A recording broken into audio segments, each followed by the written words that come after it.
annual meeting are posted on the public bulletin board in the lobby of the municipal center and published in the record within the first 10 days of the new year. So the first items are to be considered, but I'm going to, with everyone's acquiescence, I'm going to read a proclamation that originated out of the WITS Club out of Stillman Elementary School, which is a club that focuses on world improvement by Tenafly students. That's what the acronym WITS means. So I'm going to read this. It's about Children's Product Safety Awareness.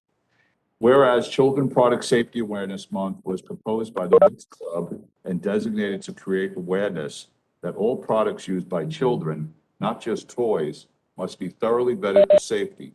And whereas Children's Product Safety Awareness Month was enacted into law in 2013 at the urging of WITS, a group of school children who wanted to make life and play safer for children across New Jersey.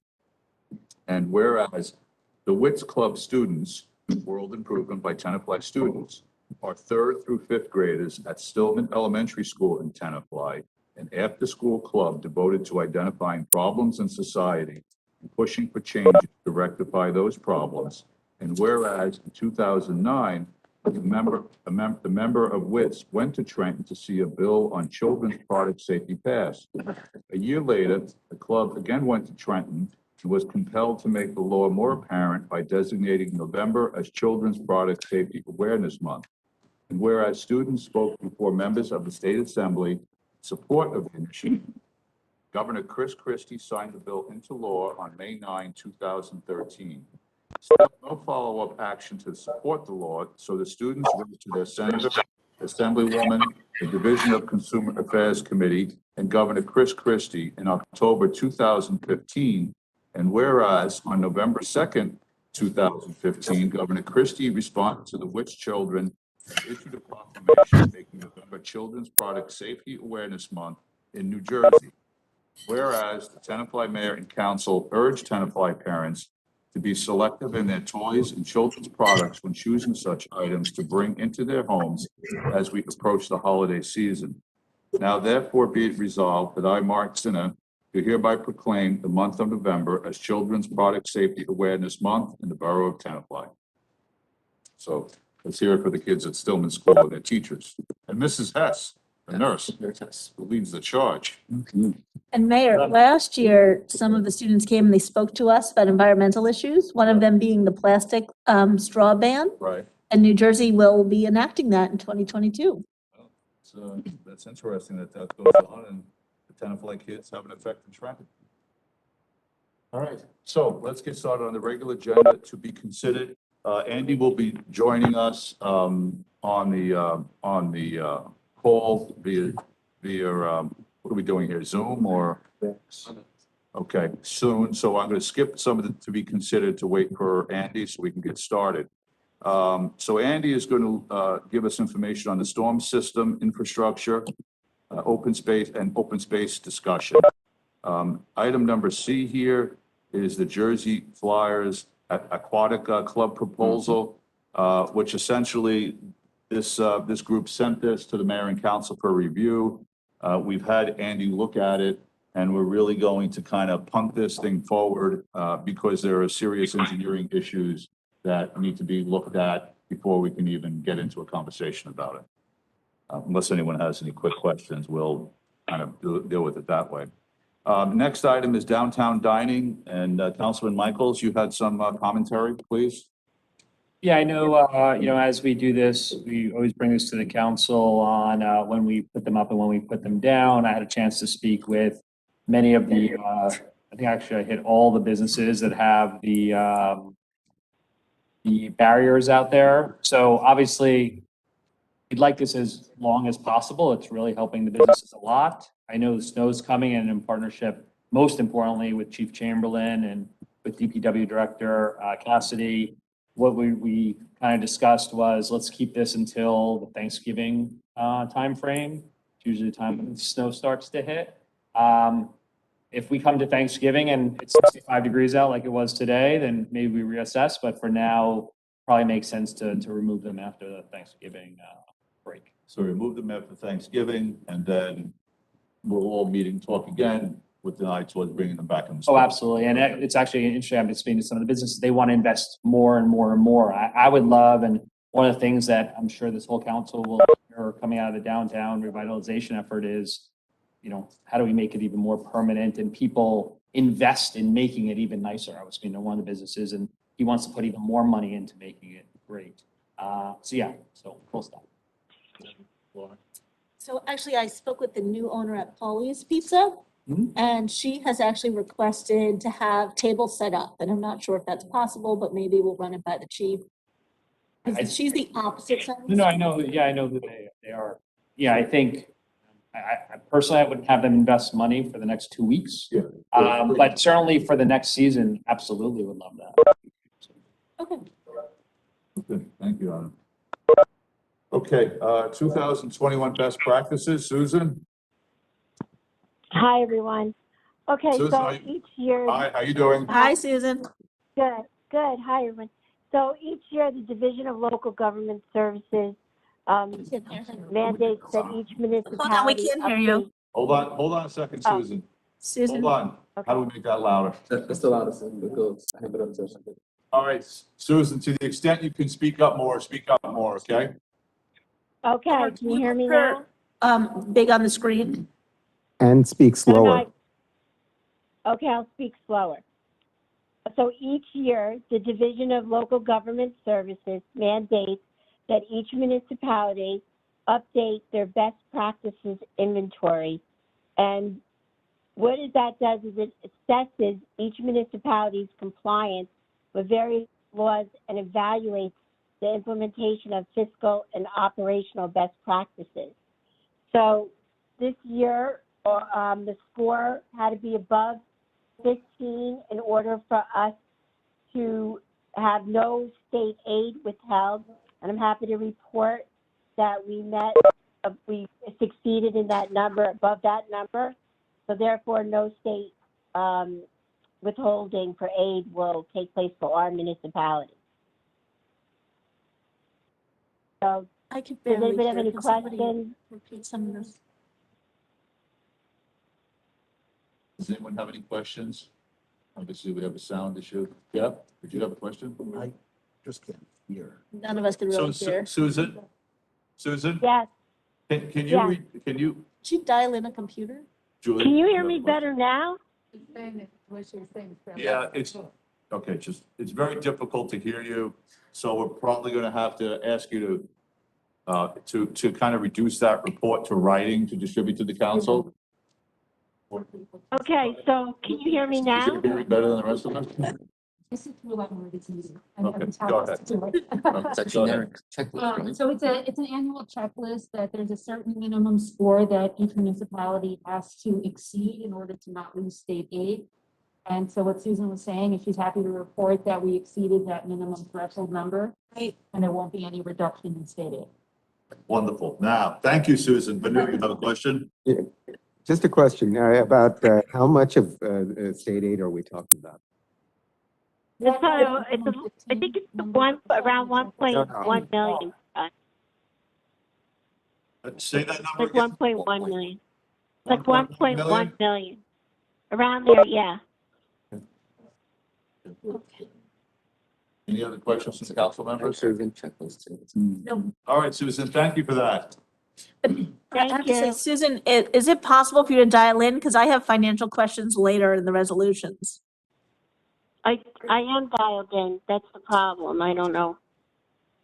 I'll try to call from another phone. I'll call from another Okay. phone. My husband's phone is better. I'll call from his phone, okay? Okay, thank you. All right. Okay, You're next welcome. item F, Bergen County Community Development Block Grant, Jimmy. Yeah, thank you, Mayor. So we're informed of this grant opportunity, Community Development Block Grant through the county. They're accepting grant applications due December 20th. So we're informed by our grant writers that we retained about the opportunity. This is highlighting, this grant opportunity highlights projects that benefit populations, individuals with disabilities or barrier-free projects. So one of the proposed ideas Since the bathrooms in the main borough hall are ADA compliant, was to potentially see thoughts on potentially updating the restrooms in the senior center to make them ADA compliant since they are not ADA compliant at this time. There are 3 restrooms in there. No engineer has looked at this yet. They want to see the council's feelings towards potentially pursuing this grant opportunity for that project. So we would, at this point, if the council felt that they want to pursue this, we'd have the engineers look at it, get a cost estimate for a project in 2023. Lauren, and then Benu, I think. Vanu was first, go Go ahead. ahead, Benu. So you were talking about the restrooms in at the senior center. Last meeting, during my committee reports, I had mentioned that the senior center actually might be interested in a new senior center. And I'm just wondering if the community block grant would be something that could be used, what the range of the grant is and whether it could be used towards building an entirely new senior center. Yeah, so I don't think they usually put a range. You would just have to apply, then they would just award whatever they felt, depending on how much money they have to spend beneath, among all the other towns and all the other projects that are submitted. But there definitely a certain percentage of that could go towards to rebuilding a building if you wanted to do so, certainly. Did I see something, was it somewhere up to $1 million or there's something like that? I'm not sure. But anyway, I would actually be in favor of, if others are as well, of suggesting that as For the bathrooms and the senior. for a new senior center. Lauren, please. So last we talked about the community block grant, we had discussed both the McCandless and the youth center bathrooms because there's especially differently abled children that weren't able to access it. And there was a request from some of those families who want to use those facilities. So if we're not looking at the senior center, I'd be interested in looking at those bathrooms as well. So the 2 sets. I mean, it could, I think the better likelihood for getting the grant, this specific grant would be the senior center, but I mean, certainly that there's no harm in trying. I mean, it's something to think we don't have to make a decision tonight with the application due for the December 20th. So we have a couple more meetings to decide if if the council wants to pursue either or, whatever direction you'd like to go in. The seniors do use the McCandless room. I'd like to see, if there's any difference in costs in those 2 facilities. We could have both examined just to get a rough estimate. Sure, of course. Okay. Said there's no harm. And I know we were still looking at making the playgrounds more ADA compliant with additional playground equipment. Would that be eligible? I think so. Yeah. That's another option. Anything specific? I mean, any specific playground? We have a single ADA compliant swing in 2, I think, under the, Park is ADA compliant, right. and I believe Froggy Park is ADA. Well, I think compliant. Walnut's gonna be Walnut. Not Froggy, Walnut. Walnut. Yeah, so Griffin is ADA compliant, we just upgraded that about a Mhm. year ago. So we can check on the others. Okay, just as for no other options really here? What about, Jimmy, are we able to use it for sidewalk corners in town? No. That's county. That's county. In terms of. Like on Washington and Railroad, yeah, to do our sidewalks and our, Potentially, we have to. I think that you could, but I mean, this is specifically highlighting, ADA, barrier-free, so those are. I mean, they the have- sidewalk corners where the ADA wheelchairs and Right, you people with could- canes yeah, I can think they easily would get fit up on to there. our. They could potentially. Sure. fit in there. Bill, does the grant grant application have to be? Oh, extremely detailed. I mean, so we have to put in plans and everything like that, so. Yeah, you'd have to get pretty specific, yes. So we have to narrow down, we'd have to narrow down, yes. So we've got. Very we've specific got a plans. month if we Specific want- to the use, it's not like a general fund where we can just say, okay, we need ADA playgrounds.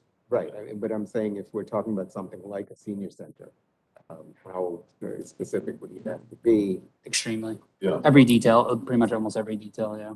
They want cost estimates and to see that it was thoroughly evaluated and that, you know, if you say it's gonna cost you X amount of dollars, that's gonna be close to within there. Is that something that could be done within a month? I mean, we would probably need a decision probably by the seventh, by the December 7th meeting. How Um, about, you said we have to submit the grant application. by the 20th, Right, but between the 7th and the 20th, we'd be able to. I think so. Yeah, to submit an application, yeah, I think so. I mean, maybe by the 14th, but that's pushing it. Let's move on to the administrator's report. Do you have any questions on the administrator's report? Maybe, why don't we point out, because residents were asking about the parking in front of the movie theater, Yes. and we just give the response to that.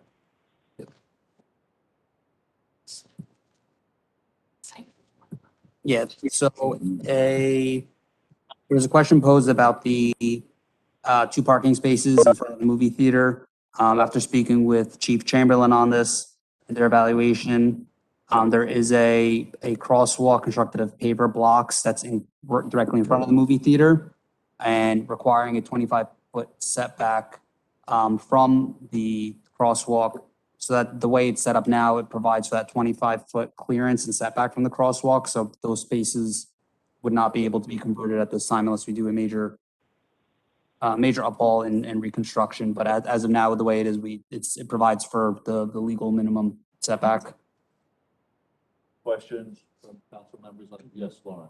So I actually, Jeff and I are over here talking about the water bottle filling stations. So Yes. Jimmy, I'm thrilled that they're ordered for our fields. They're gonna be delivered. We were just saying, Jeff was just saying, it's just about time to shut off the sprinklers. Are we still able to install them now?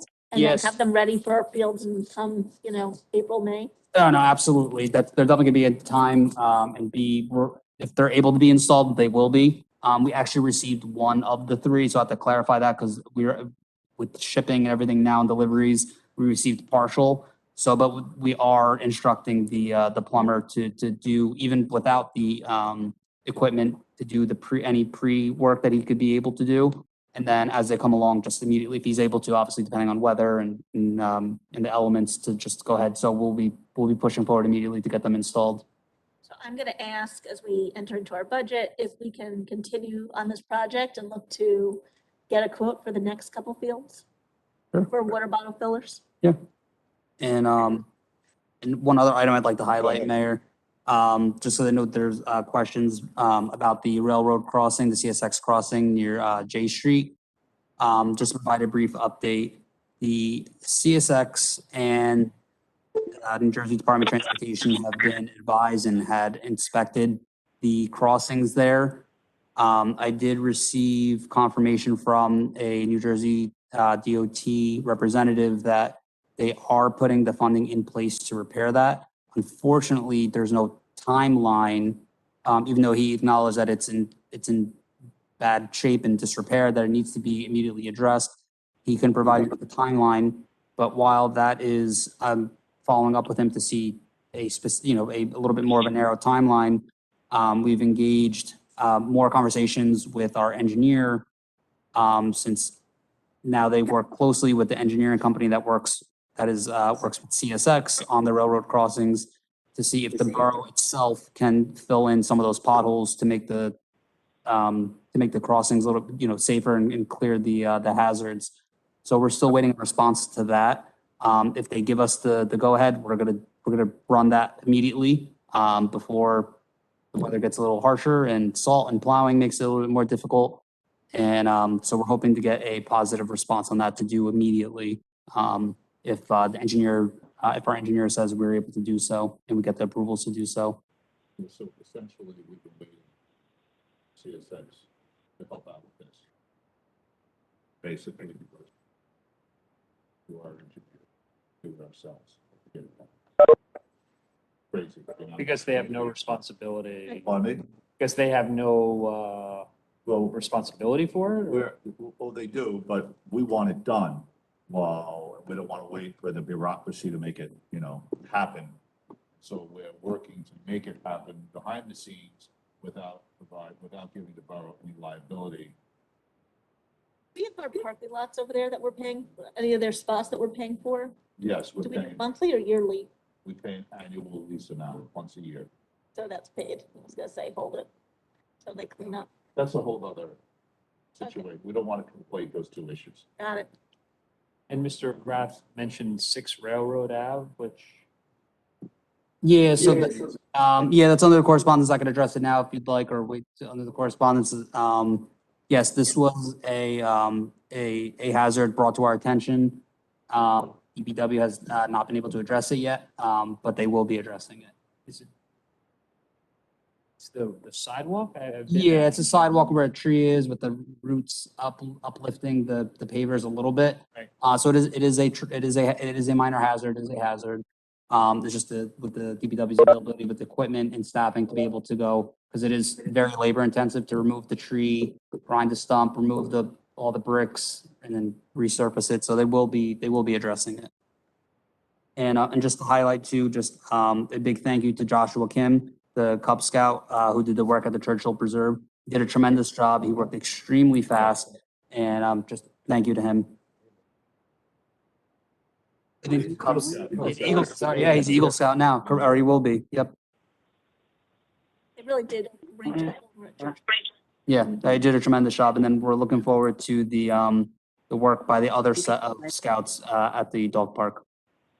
Okay, moving on to correspondence, the residents of block 101, assume everyone's had the opportunity to read the correspondence from the residents. I'm just gonna kind of cut to the chase a little bit and throw a potential solution out there.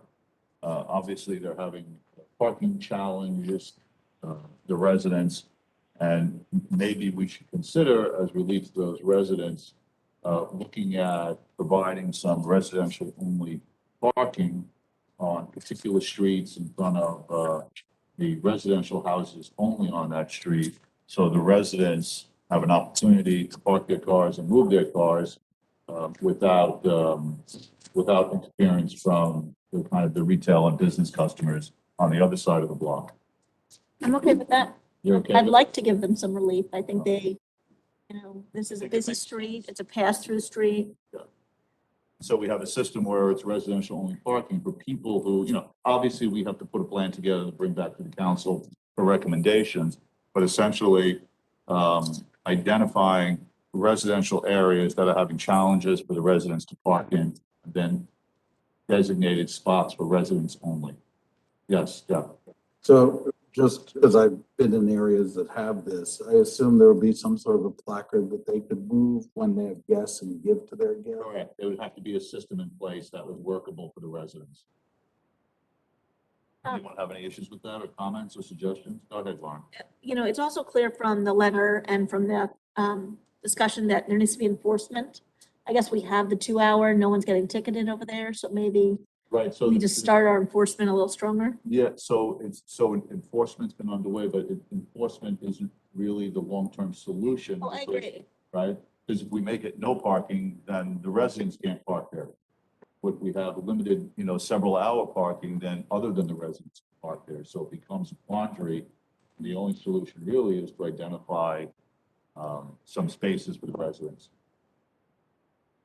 Okay, so Jimmy, we'll put those recommendations together for the council for the next meeting. Yep. Mr. Rath sent in correspondence regarding the railroad, we just talked about, we talked about that. I have communicated with Mr. Rath, and I can't speak for Mr. Rath, but I think he is anticipating our solution with our discussions with CSX as hopefully solving the popular problem on those streets. Mayor, is he in the audience or online? I don't, is Mr. Rath in the audience? I don't believe so. No, he's not. Is he online? I can't see. Well, we're gonna go right into public comment, so if Mr. Rath or any other resident is gonna speak, they'll have their opportunity right now. So Mayor Zina, Andy Hippolyte is still not available though? Andy, are you on the line yet? No. No, he's not here. And just to clarify, he did say to me he would be on around between 8 and 8:15. Okay, so we're gonna keep moving forward, right? Okay, so it's public comment time. Audience members wishing to speak will have a 3-minute time limit to address the governing body. On the committee of the whole agenda, large groups are asked to have a spokesperson represent them. I know there is a couple of residents here who I believe want to speak on other than the committee of the whole agenda. Is everyone okay if I give them an opportunity to speak to? Yes. Yeah, okay. So residents in the, go ahead, I was gonna say, just explain what you mean, explain what I mean. right, so they can discuss the ordinance. Oh, so if members of the audience want to speak on any topic that's on their mind, they're welcome to do so. Go ahead. So for the record, if someone wants to speak on the ordinance, on the public. Otherwise, it doesn't part of the record. Okay. Okay, so you're talking about the firearm sales ordinance. Okay, so if any members of the public want to speak on the firearms ordinance, you're welcome to speak now, but it won't be on the public record unless you speak during the time we're voting on that ordinance. Okay? So anyone else who would like to come forward, come and step up to the microphone, please. Come on, Miriam. No, you have to come to the microphone. You have to do it officially and give us your name. We'll pretend we don't know you. Okay, Miriam Reyes, 140 Windsor Road in Tenafly. Thank you. And I'm just, are you voting on the firearms ordinance this evening? We are voting on it this evening. And are you discussing it prior to voting on it? Well, we're going to discuss. Because I don't really know what the ordinance says or anything. I tried to get the minutes, but I wasn't successful. Okay, do you want to explain what the ordinance means? Zoning ordinance, if it's passed in the borough, so that a retail firearm store is not treated the same way as any other retail store. It makes it a conditional use, which means that any applicant for such a store would have to come to the planning board in order to show that they meet the requirements of a conditional use. It also limits, by putting those conditions, where it can be located so that it is not located within 1,000 feet of a school, houses of worship, preschool, certain types of other uses that are not necessarily put next to a firearm retail store. So, and can we make it more than 1,000 feet? Like, for instance, the place, the business that is there now is within walking distance of the high school and of the middle school, which I think is, frankly insane. The business that is there now is there under the existing zoning. Remember, this is up for adoption tonight. The existing zoning was just a retail zone. So that's actually located within 1,000 feet. However, that business would be a pre-existing use. It's not going to be forced to move based on passing zoning afterwards, but it would prohibit another retail firearm store from being located in that vicinity. I understand that, but in the ordinance that you're proposing now, can you make it more than 1,000 feet? 1,000 feet to me seems very little. I mean, So Miriam, here's the challenge. This is wonderful questions and discussion, but we want it to be all on the record, so we want to have that level of detail okay, so you during want the to public wait? hearing. Pardon Okay, me? Okay, so we'll be happy to have all that conversation. We just want to do it during the public hearing, okay. okay? You're welcome. Thank you. Yes, go ahead. Clarification, so if people want to do public comment, let's say after our borough engineer is on talking about his different things, they can also do it in the public comment later, right? That's correct. There's During not the the- public portion of the meeting, people can comment on anything they choose to. Okay, we're just giving a courtesy that the people that are here now, so they don't have to wait if they choose not to. Christine, please come to the microphone.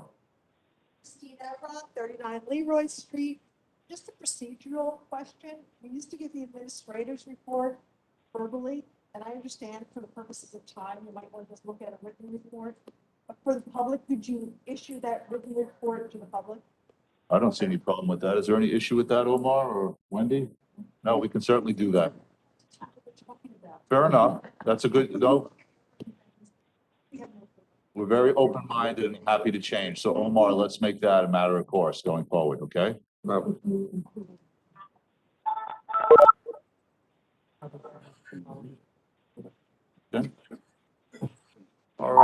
Yes, start in the back.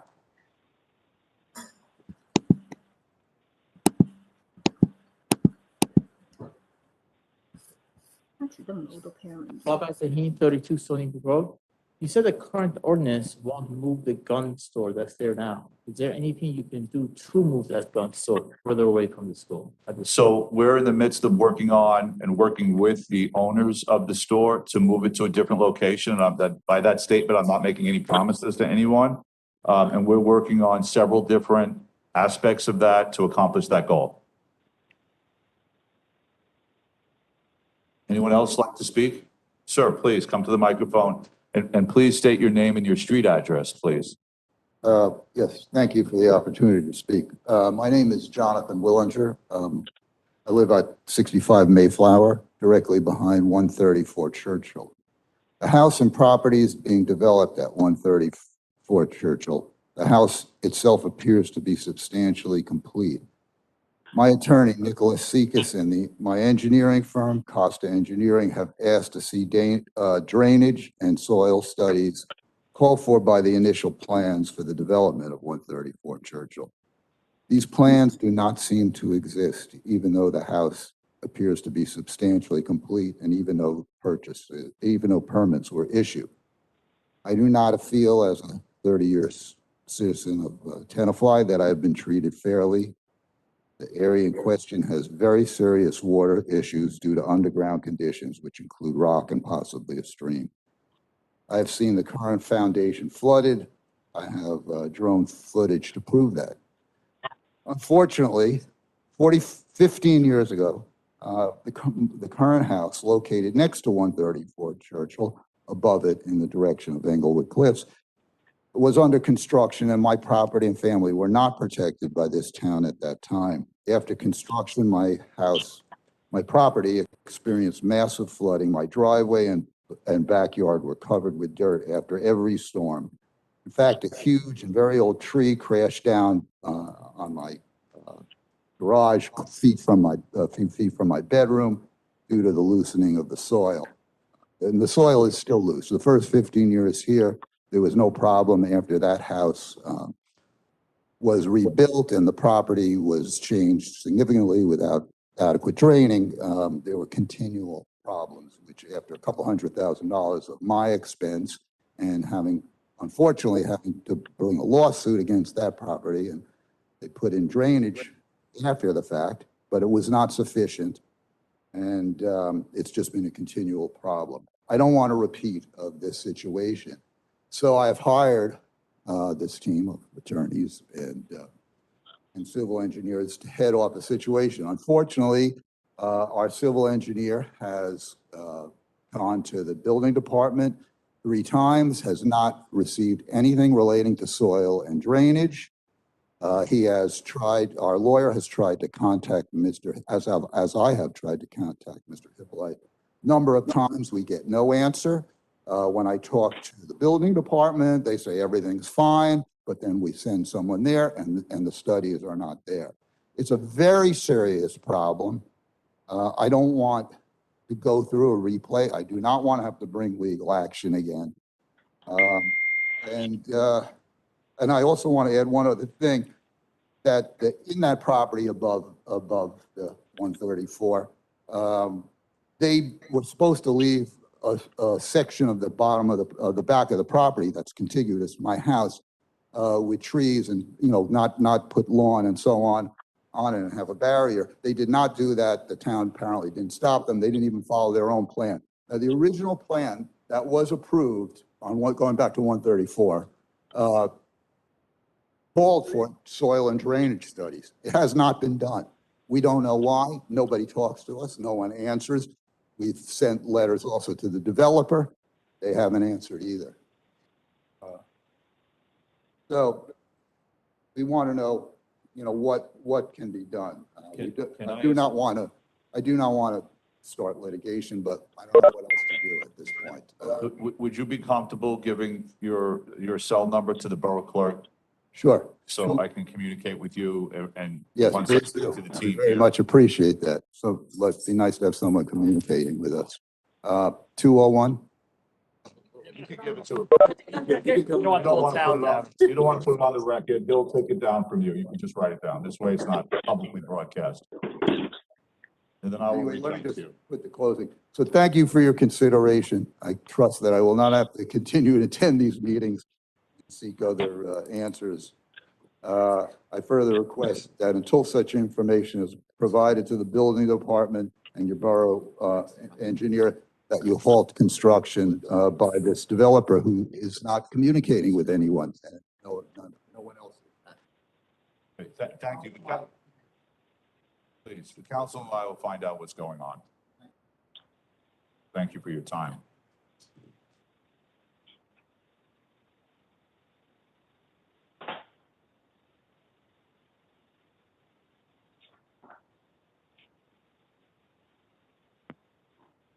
It's done. We'll call the next,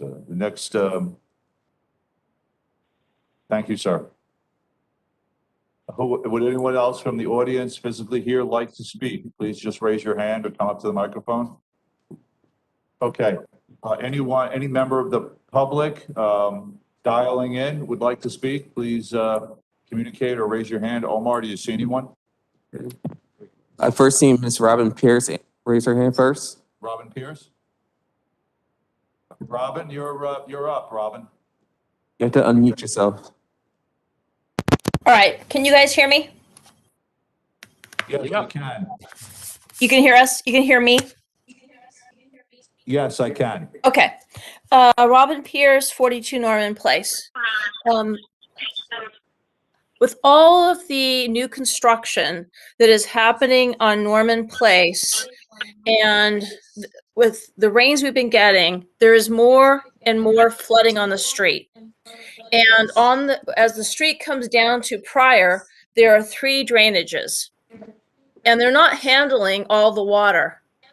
When we had Ida, the construction on the opposite side of street from me, which is the odd side up the street, a lot of their quarry process washed down the street because there was so much rain.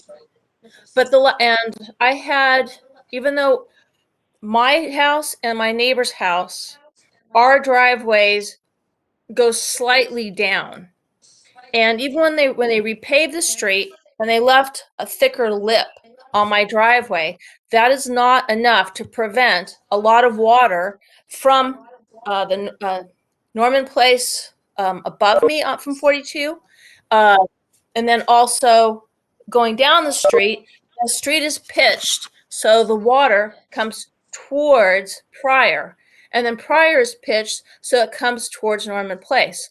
So my house is getting all the water that the drains can't handle down my driveway. I have an elevated shed in my backyard. I had 2 inches in that shed of water. And now there's another construction project at 57 Norman Place. And I want to know what the town is going to do to help prevent all this water coming down my driveway into my property, because the drains aren't handling it.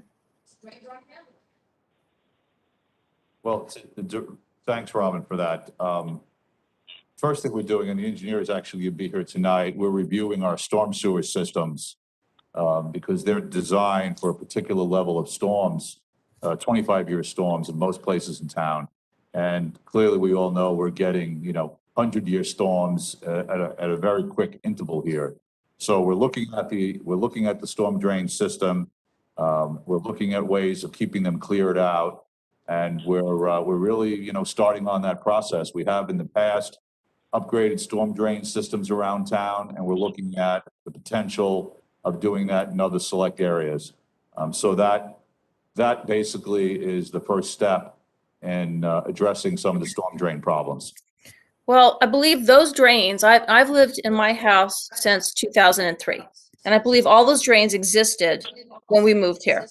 And there has been, probably 10 new houses on the street north of me since I've lived here. And so as everyone knows, you're knocking down a 1,500 square foot home and putting up a 3,800 square foot home. So you don't have the kind of land to absorb all this water. It's coming down the street and a lot of it's coming into my yard. And I physically go out there with a rake to try to rake all the leaves away, because the leaves that are on the street are washing down the street and they're covering the drain, so the drain's not working. I've been out there in ankle deep water to push the leaves off of those drains. Okay, and so we're looking at the storm drain systems, we're inspecting all the culverts. The engineers have already started that right after Ida hit, to make sure they're clean, and we're doing that work, and we'll keep working on it. Okay, and lastly, I just want to say that, I mean, I think we have a great police department, but there needs to be some kind of reminder about pedestrians and driving safely in this town. Yesterday, I was at the bottom of Norman Place to make a left onto Tenafly Road, right at school, right after school let out. There were 6 middle school kids on the corner of Norman and Tenafly Road on the north corner. A person behind me, because I couldn't make a left because there was a lot of extra traffic, got tired of waiting, went around me on the left side while those kids were on the corner and went south on Tenafly Road. Around me from the left-hand side. If I hadn't seen him and I had proceeded, I would have run right into them. Okay, thank you. That's crazy. Yeah, this is, it's not the only crazy time people drive here. And I'm telling you, a lot of this craziness are residents. Okay. Thank you, Robin. Thank you. You're welcome. Omar?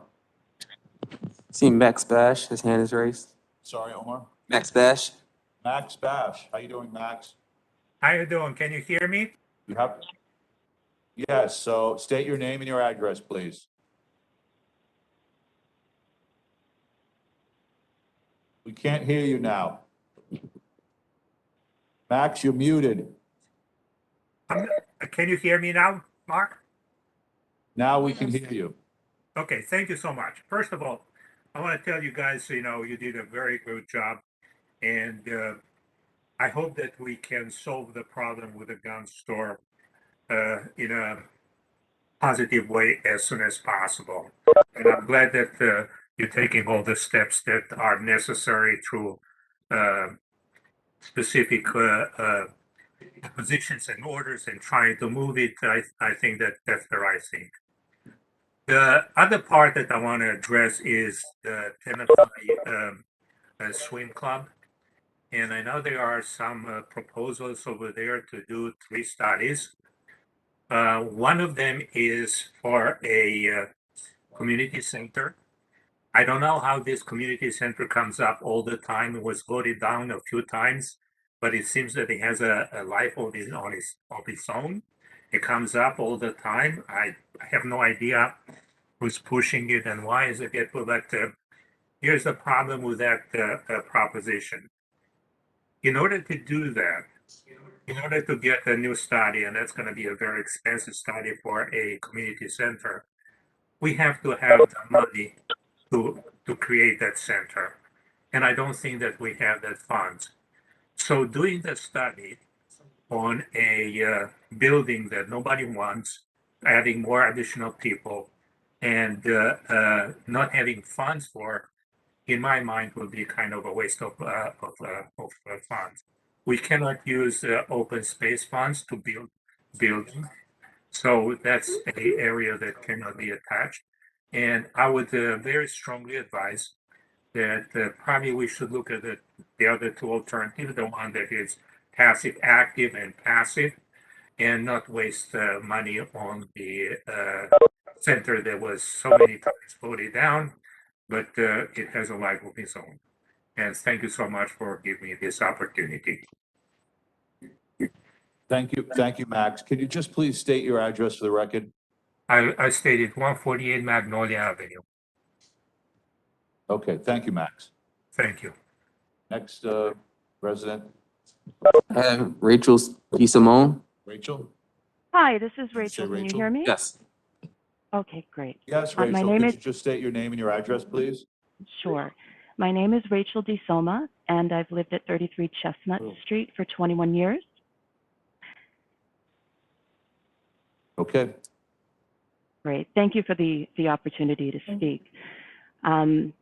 We brought our concerns to this mayor and council body to request consideration of our block's shared concerns. We have sent this letter on behalf of Restore Residents' Rights Movement, and we noted in the letter dated October 19th that increases in our commercial neighbor population and recreational activities have had an impact on our quality of life here in Tenafly. While the increased businesses are good for Tenafly, some of their adherence to the processes for establishing and maintaining their businesses has fallen a bit short of what we'd expect for Tenafly. And in addition, both the commercial and the recreational activities and facilities have taken a toll as they've increased on our available parking, and that whether that be in lots or on the street or at times even in our own driveways. So we had shared some examples in that letter of a similarly situated 100% residential block, which is Foster Road, to demonstrate a perspective of what we're asking. And as you noted in your comments earlier, as we strive to alleviate these concerns, we do appreciate that you've read the letter and you've given this some thought. And we thank you for that. And we also welcome an opportunity to discuss this further. We do have some shared concerns with the dangers on the road. I ran out from work today to address a collision on the corner of our block, and the car repair on the corner of the main intersection has some significant traffic during school hours as well, with engines revving and safety concerns. So again, I just wanted to thank you, and I think this is a good start. Okay, thank you. Thank you for your comments, Rachel. If it's, if you're comfortable doing so, could you send me an email with your contact information so the council and I can communicate with some of the residents there, some of your neighbors directly? Absolutely, it'd be my pleasure. Okay, I appreciate that. Mayor, it may make sense to have a meeting, bring Well, it. that's why I'm asking for their information, so we Right. can communicate, meet with them, and have a dialogue so that we understand exactly what the concerns are. Okay. Omar, next. Eve Bolkin has her hand raised. Eve, you there? Yes, thank you. Can you hear me? We can hear you. Your name and your address, please. Sure. It's Eve Balkin, 14 Windsor Road, obviously in Tenafly. I wanted to sort of get two things that were said. One by the woman mentioning the incredible flooding that's occurred on Norman Place, and then also what Max was saying about the pool property. I think that it's very important that the pool property be used for either totally passive or at least primarily passive development, non-development, because we really do need to make sure that we retain property that hopefully keeps the town green, but also that's used to help absorb some of this flooding. It's very important for us not to just ignore what we know is happening in our climate. And if anything, we have to move in the direction of basically planning for communities with a lot more permeable surfaces. Thank you. Thank you, Eve. Omar?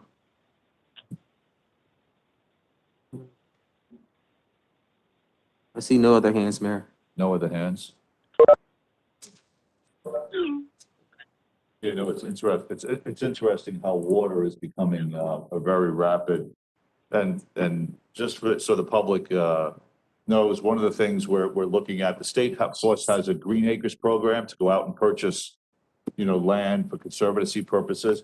They also have a Blue Acres program that we're really starting to just understand, which the state provides money for actually taking, for voluntarily and in cooperation with residents who may be selling their homes, identifying flood-prone areas and using Blue Acres money to buy that property and basically turn it back into woods or marsh to kind of absorb the water, the way the areas around the streams are designed.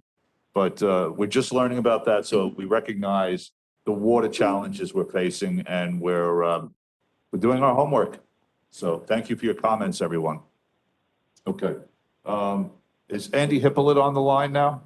Well, any more public comments before I close the public comment section? Mayor, it's Andy Hippolyte. I'm here. We'll do it No, again. not yet, Miriam. I'll remind you, I won't do that. I won't debate and switch you, don't worry. I won't do that. Somebody has their hand raised. All right. Somebody has their hand raised. Okay, Andy Hippolyte, our engineer, is No. on the line. I see a sorry. hand raised. Omar, there's one more person who'd like to speak first. It was Robin Pierce. Yeah, Robin Pierce?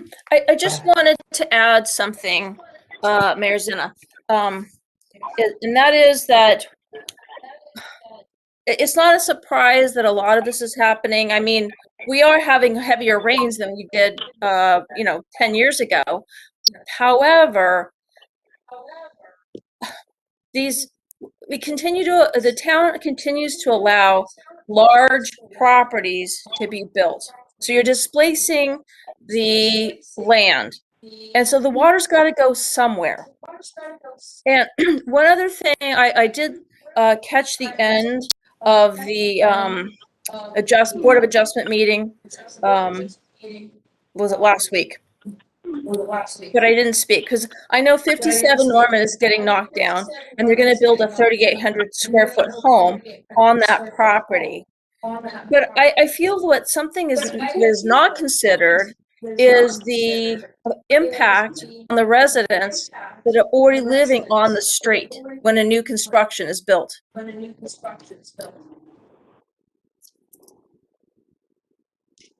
Okay, all right, thank you. Any other hands? Thank you, Robin. Any other hands, Omar? There's no other hands, Mayor. Okay. So we're gonna close public comment. Andy Hippolyte, can you hear us? I can hear you.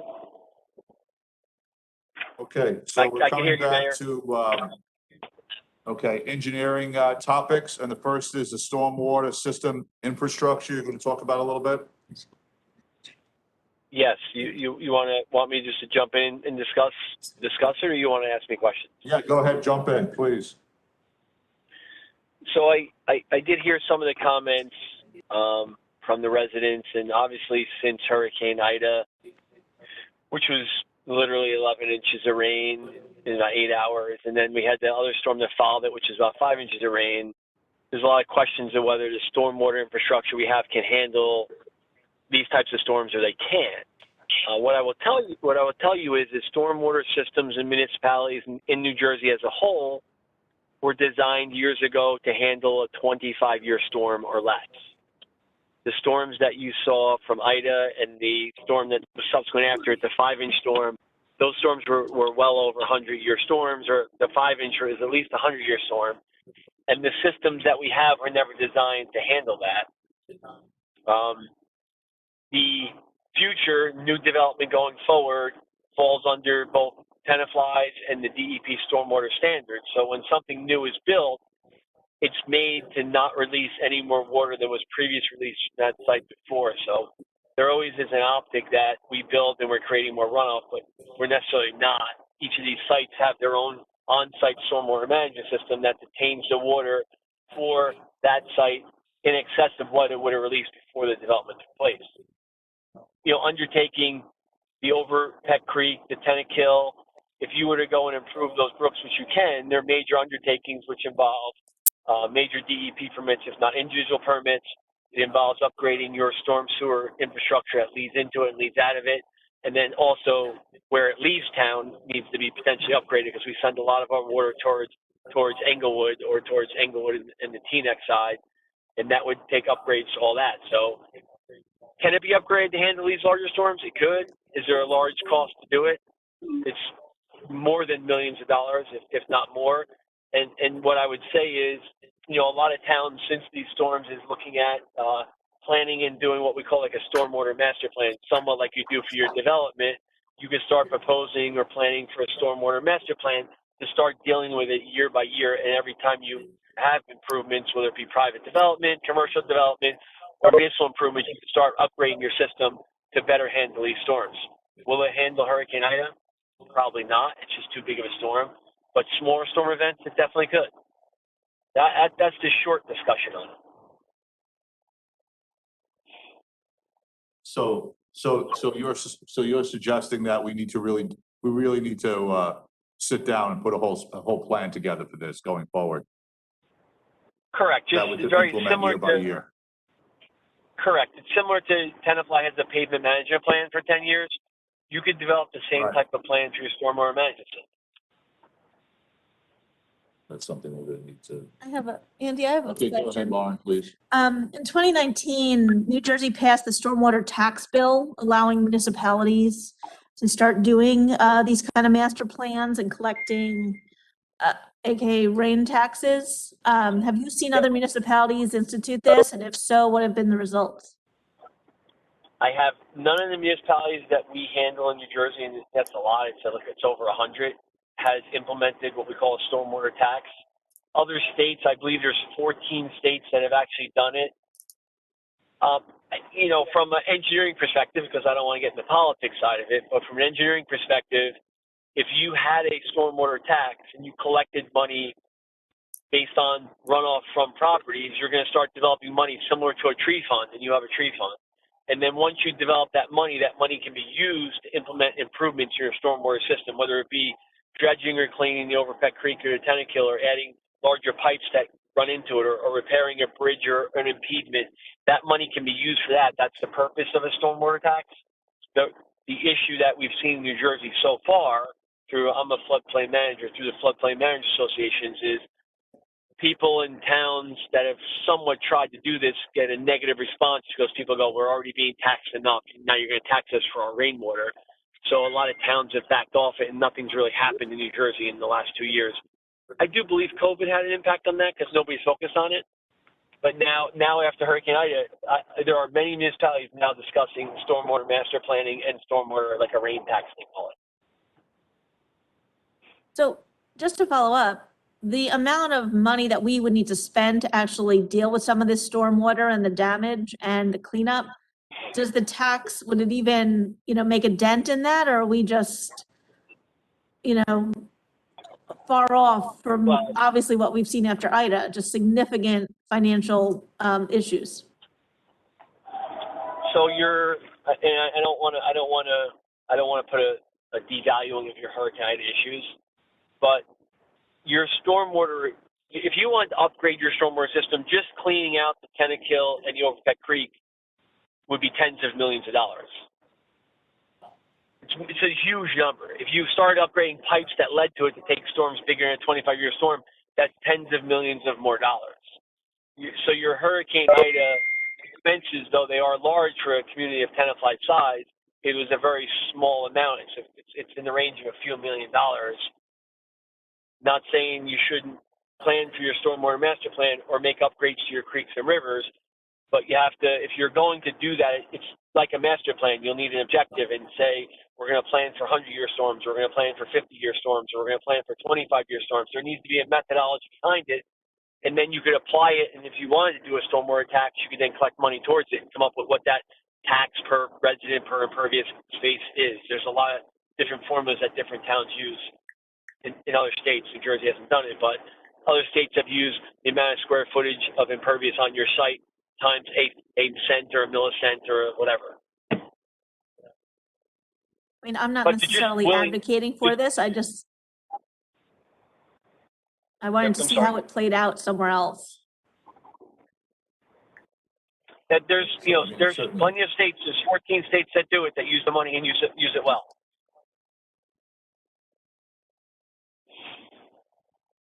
I mean, I think Andy's suggestion is we have to have conversations about, just like we do with the roads, a 10-year plan. What we do year by year. There's a lot of details. Correct. We're not going to solve all the engineering problems tonight, that's for sure. Can I ask one question? Only one more you're going to ask? Yes, never. Go ahead. Andy, let me ask you, a lot of the residents during the evening of the storm, you know, the water was coming in the volume so quickly that it was obviously pooling on the streets. And what they were saying is that their sewer drains couldn't handle it. Is there any, Correct. That's correct. is there anything that Tenafly can do right now? And would it make a difference to add additional drainage? In most cases, no. And the reason I say that is the way a storm sewer system is designed in a town is you have pipes under the road that can handle a 25-year storm. When the 25-year storm is exceeded, the default area is the area within the curb line or the roadway. So then the roadway would flood. The goal of the original design of the system back, 80 years ago was in the pipes and the streams, when they can't handle it, flood the roads. That's all better than the residents. What has happened over time, it's way before any of us were here, that philosophy changed a little bit in the 50s, 60s, and 70s, where they started putting homes and properties in areas that flood when they didn't do that before that. And then you get into the 80s and 90s where development regulations started cramping down, and then things like affordable housing come in, and then development starts up again. So the original plans that were set in place in the early 1900s were kind of changed without any thought or process because nobody had a stormwater master plan, and nobody ever thought of doing one. Now the discussion is taking place in multiple municipalities about, we should be planning for our stormwater, not just winging it every day when there's a new development and when we do a road project or when we do something. We should be planning for it. Are there any grants? Oh, sorry. Go ahead. Are there any grants to deal with this right now that you're hearing? As of right now, I know of none. That's why the state of New Jersey is proposing a stormwater tax.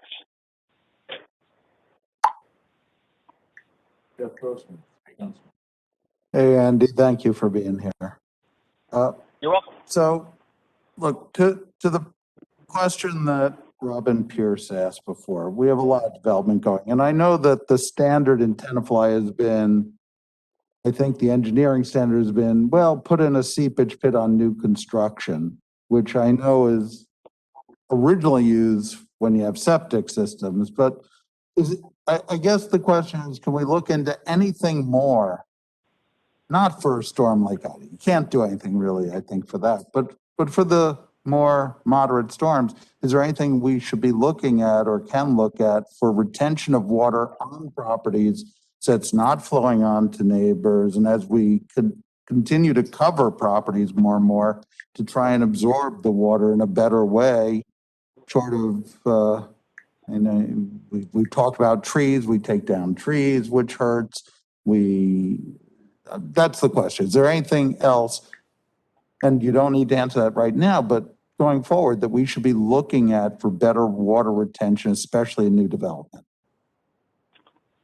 So what I can tell you is that unlike a lot of your surrounding communities, Tenafly actually has a pretty good stormwater ordinance. So for the normal storms you see, the 25-year storms, the 50-year storms, the seepage pits you're putting on properties are working. It's the excessive storms over a 50-year storm where you start getting water going from one property to another. When you get over a 100-year storm, there's nothing anybody designs to handle a 100-year storm. The idea is to direct those 100-year storms off the private properties into the roads and then design the system in the roads to better handle it. And that's where your stormwater master plan would come in, to try to do the design of that now when you really should have done it 50 or 60 years ago, but you can't go backwards in time 50 years ago. We can only plan for the future. So at least one thing maybe homeowners should be thinking of is if the end of their driveway, if there's a little bump almost, a raised section to keep the water in the road better. People find it annoying to drive into their driveways and they want it flat, but that ends up hurting, if I'm correct. Correct. You want to have at least a 2-inch lip between your driveway and the road where you have to drive in slow and then drive in your driveway because that'll guarantee the water stays in the road. Another thing that's happened over time is people don't like that lip, which is what was supposed to be there, and they've taken them out over years and years and years of not liking to drive over a bump. Okay, that's what I thought. Thank you. Welcome. Other questions from council members? Pardon me? Yes. Someone else. Okay. So Andy, some of the runoff that we saw in the East Hill was coming in from Englewood Cliffs. So I was walking over on some of the properties, they were showing me, you know, the water runoff. Is there anything we can do to prevent that happening, you know, between communities? So there has been discussions statewide about regional planning for stormwater. One of the things the state talked about with the stormwater tax was collecting the stormwater tax from every municipality. So say you collected $1 from a house every year. 20%, 20 cents of that dollar, and I'm making the number up, but 20 cents of that dollar would go to the state, and the state would give it to regions to do regional planning, because where water crosses the border between Englewood Cliffs to Tenafly to Englewood, there's a region there, so the regions look at it as a whole, not town by town by town. But nobody started collecting the stormwater tax yet because they're not collecting. The state can't collect the regional money, and then you can't have regional planning per drainage basin, not per town. So you'd separate the town basins and have a regional area. A very famous region of drainage is, if you ever travel south, there's a Chesapeake Bay watershed. If you ever drive south on 95 and every highway you see, you are now entering the Chesapeake Bay watershed. It's literally out in Pennsylvania. That's how far it goes. But that's a region of which they use to plan for clean water in the Chesapeake Bay. Granted, that's a large area, but Tenafly, Englewood Cliffs, and Englewood could do the same thing. Well, until then, is there something that we should be doing? You want to keep your streams, anything coming off the hill from the east side coming down, you want to keep your streams and pipes clear of debris. You know, during Hurricane Ida, we saw, not that it's anybody's fault, debris came down from properties, whether it was logs on people's properties or garbage cans, and got into our waterways and clogged our pipes, which backed up more water. So keeping it clear is important. You know, we noticed when we went out after Hurricane Ida, people just take all their grass clipping and leaves and throw them in our streams. People take all their sticks and debris and throw it in our streams. That all looks good on a nice clear day, but when we have a storm, all that washes downstream and clogs up the outflows, the head walls and inlets.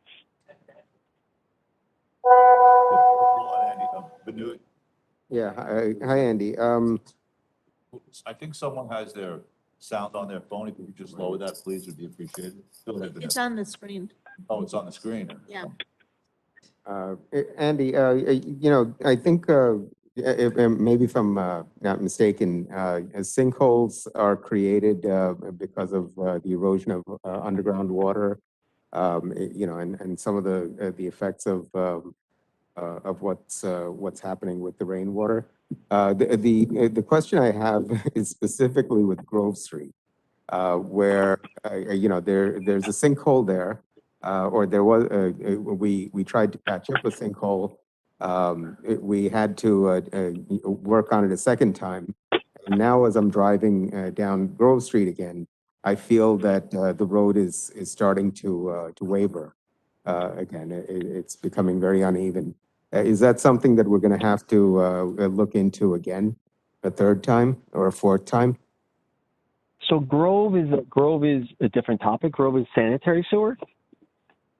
So Grove is a 22-foot deep sanitary sewer pipe that, when the development, and it was a long time ago, about 10 years ago, built their sanitary sewer and connected to our pipe solidly 10 plus years ago. They had a manhole they installed, and that manhole over time was failing. Nobody knew it was failing, so it dislodged the pipe 22 feet down.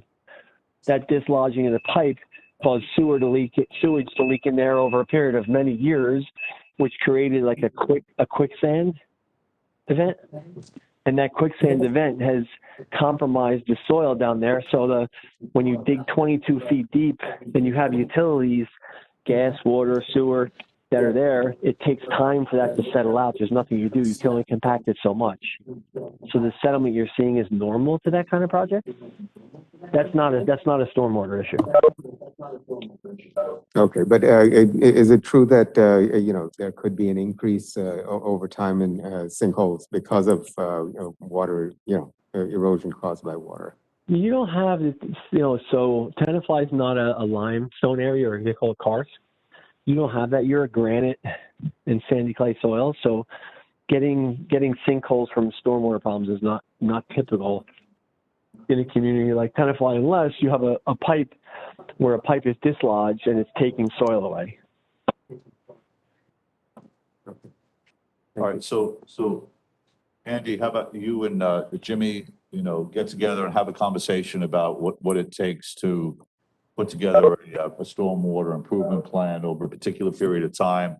And then you'll both be able to bring it back to the council for discussion. I can do that. I'm just, if you give me 2 seconds, I'm going to sign in on the computer. I think we're good, Andy. Yeah, he's not done yet, though. He's still here. So. Yeah, I'm going to sign in. I'm going to give me 1 second. I'm going to sign off my phone and sign in on the computer. Go ahead. Take your minute. Go ahead. All right, bye. And Omar, will you make sure he's on the screen so we can see him? Yeah, I just didn't know. I haven't seen anything. We discussed it, we had the same thing last time. I get like a remote control. Let me know when Andy's back on. Okay.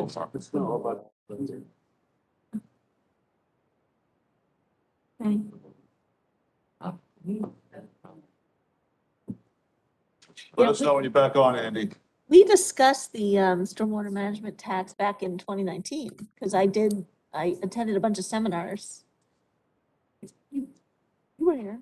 In 2019. Yeah. But we don't have a 10-year plan. No, I know. That's what we need. I'm just saying. Andy's right. The pandemic hit and everyone put it aside. Exactly. Is he back yet, Omar? Pardon me? Well, since we have a little dead time here, go right ahead.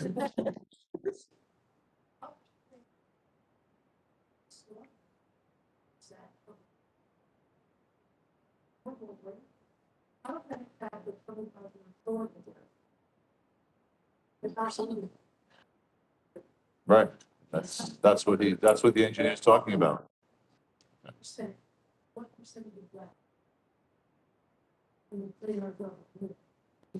Well, Christine, a couple years ago, they required all municipalities to redo all their stormwater ordinances, and we had to pass that last year. Yeah.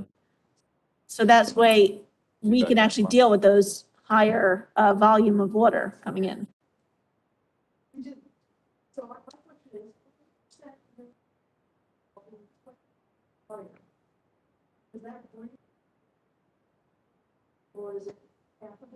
So that would depend on the interval of the storms. But why? If you have 28% more water, you're saying for each storm? Oh, for each storm. Right. Right. And they're expecting smoke to be 28% more jets. And that would have a direct effect on the storm system if it's designed for a 25-year system, right? And you're getting 50-year storms. Is Andy back on yet? No, it's not back on. I'm saying a 3-inch storm is now a 5-inch storm, therefore. So why don't we start going through the resolution? Yeah, I sent it to all the people that are here to talk about the Does public anyone have session. questions about the resolutions while we're waiting for? Yes, I do. Go ahead. It's for Susan, though. Susan, you there? I want to pull resolution 21404. Let's just pull that. Which number is that? Okay, you want to know what that is? That's the capital improvement balances, D, it's resolution D. You want to pull it for a separate vote? Yes, I do not want to cancel these balances, I want to utilize them. Like $63. No, but there's like $500 here and there for different playgrounds, which would be, we always talk about beautification for them and adding better Well, that- equipment and, We'll wait for Susan to come on, but that Right. means we won't be able to use the money for something else. no, I want to use, they were designated and I put that money in for our playgrounds. I want to use it for the playgrounds. Closed out, closed out. Yeah, so we'll. Why is it closed out? So Because the let's project just is done. The jump over original that plan one for the first. budget is done. This is spared money. Right. This is Right. gonna cost us It's $100. tough. We It's spent trying that to we reuse- project's closed out. We're trying to Now reappropriate we're and use it somewhere reappropriating else. it, go into Correct. general funds. Well, it wasn't supposed to be closed out because we said if there was additional money after we bought playground equipment, we were gonna beautify the playgrounds. Flowering bushes, trees, things like that. It's not in the Yeah, ordinance. it doesn't necessarily work that way. It wasn't. there? Look, Yeah, so go Susan, ahead, yes, Susan. hi. Oh, Susan, okay. go ahead. You heard the So, question? okay. So bond counsel and our auditors are basically on me to cancel these balances because they've been on our books way too long. And I've asked repetitively year after year for these funds to be used and been on top of it and hasn't been used. Some of the one ordinance 1607 we reappropriated for the library, which is part of that ordinance that you're going to see. But all of these projects have been funded. We've borrowed money against it. They need to be cleaned up. We can't carry the balances this long. We'll be paying down debt. And then when you want to do another project, then you could do that. But these bonds are on way too long, these balances. And it's a strong recommendation by both bond counsel and the auditors to write these balances off and clean up our capital bond ordinances that remain on the books for multiple years. The one is 11 years old already. So Susan, just out of curiosity, something like Froggy Park, which says Froggy Park improvements, right now, if our council wanted to decide to utilize that money and purchase, we couldn't use the $854? You could, but I've been asking, can we use the money? Can we use the money? And nothing's been coming up. Not, to see what we could do in those parks. I can't keep carrying these balances. Well, this is the first I'm you hearing could- about any of these. Well, no, I've given balances out. I've talked to the department to see when we could use it. All the projects basically have been completed, and what we intended to do was done.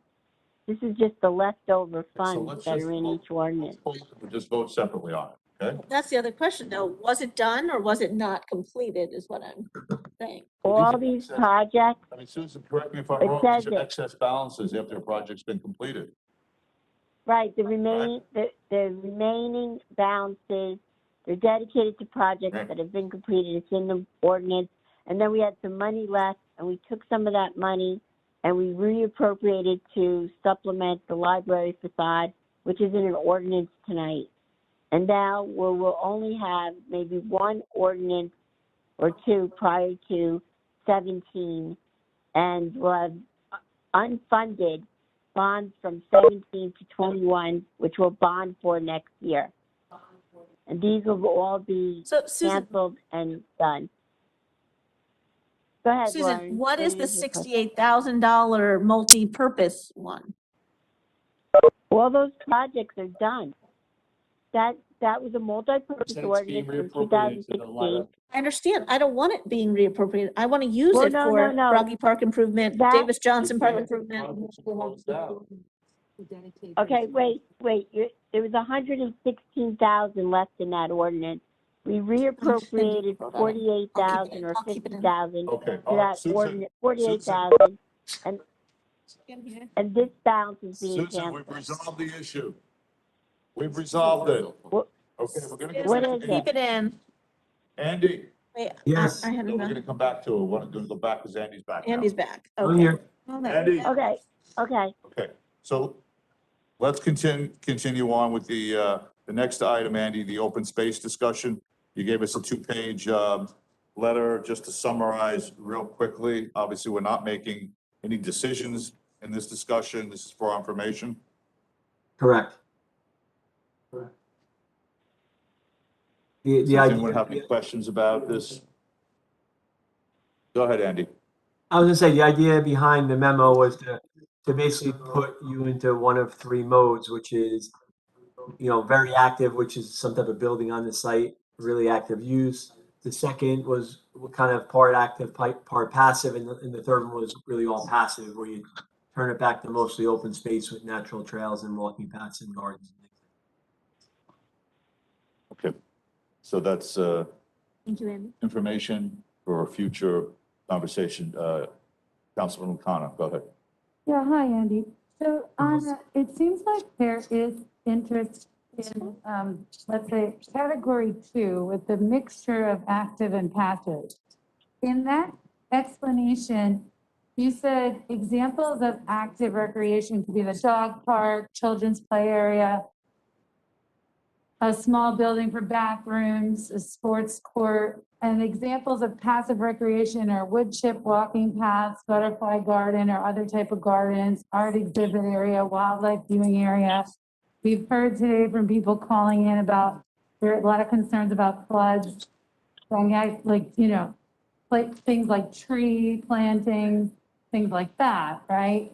Now, Correct. am I correct in thinking in your description here, when you said that the permits for this type of thing, if we were doing a combination of active and passive for this property, is it that the more of the space that you use for active, then the longer the permit would take? If you could describe kind of to the people listening, like why is the permitting process such an issue in that particular area because it's by a stream? Is that also part of it?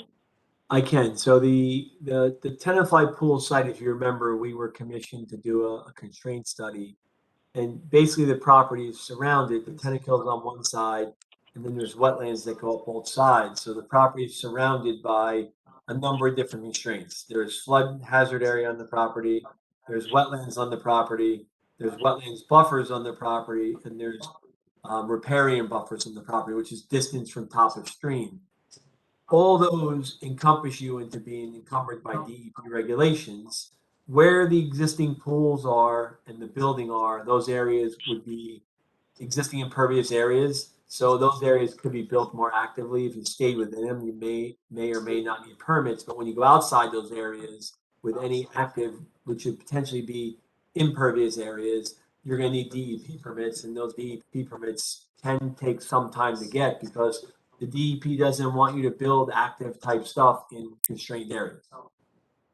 So the more passive it is, the better. Building wise, you have a building on the site, so if you're going to use that, repurpose it, or rebuild it, it should be built where the current building is. And then again, if you're going to do any other active space like a dog park or a little sports court, like a basketball court or something, that should stay in the area where the two pools are. Other than that, the areas surrounding that would be walking trails and gardens and things of that nature, which wouldn't really need any permits from DEP, or they would be what we call a general permit for a walking trail or garden. There's a building there already that could be converted into a bathroom? Yeah, there's the existing pool building has bathrooms in it. You probably would have to rehab it and make it more handicap accessible, but you could rehab that to create that for your bathroom building, yes. And if this council was to discuss and, you know, open more to public about the percentage of saying, okay, we want this percent passive and this percent active or whatever, then you're, according to your plans, then it would be then a plan, right? $5,000 to sketch that out and then proceed. Is that how it would go with and what type of turnaround time would we be looking if we wanted to do a project? It could go quickly. What I would tell you is just a kind of thumbnail it. About 40% of the property as it exists today, we'll call it upland areas or areas that are not constrained by DEP requirements. 60% is constrained. So we have to keep an eye that it's not anything goes for the active. It has to be contained to the existing building or pool areas. If in fact you said we want I'm sorry, you said 60% is what? I couldn't hear you. constrained by DEP permits or DEP areas. But I would tell you that if you said the following, we want a better dog park, we want bathrooms for, male and female and handicap accessibility. We want to turn the pool areas into maybe a multi-use sports court, and then we want wood chip walking trails and gardens around the outside. A plan like that can be developed relatively quickly. You probably can develop it and circulate it within a month. Then you could approve it, and then you could go out to bid to build it. So when you go out to bid, that process takes 60 days to go from bidding to award, and then construction would probably be another 60 plus days. So you're looking at 6 months to 8 months from the time you say go to the time you're actually building something that's done, that's completed.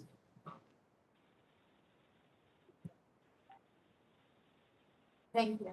Any other questions for Andy? About anything from the engineering report? Want to go through it? You have questions? No, I have a question. Go ahead, of course, ask. And on the engineering report, I think for the benefit of the council, if you can give an update on the grant for the Roosevelt Memorial. I can. So on the Roosevelt Memorial, as the council knows, we went to bid once, no bidders. Went to bid a second time, no bidders. Then the council authorized negotiations.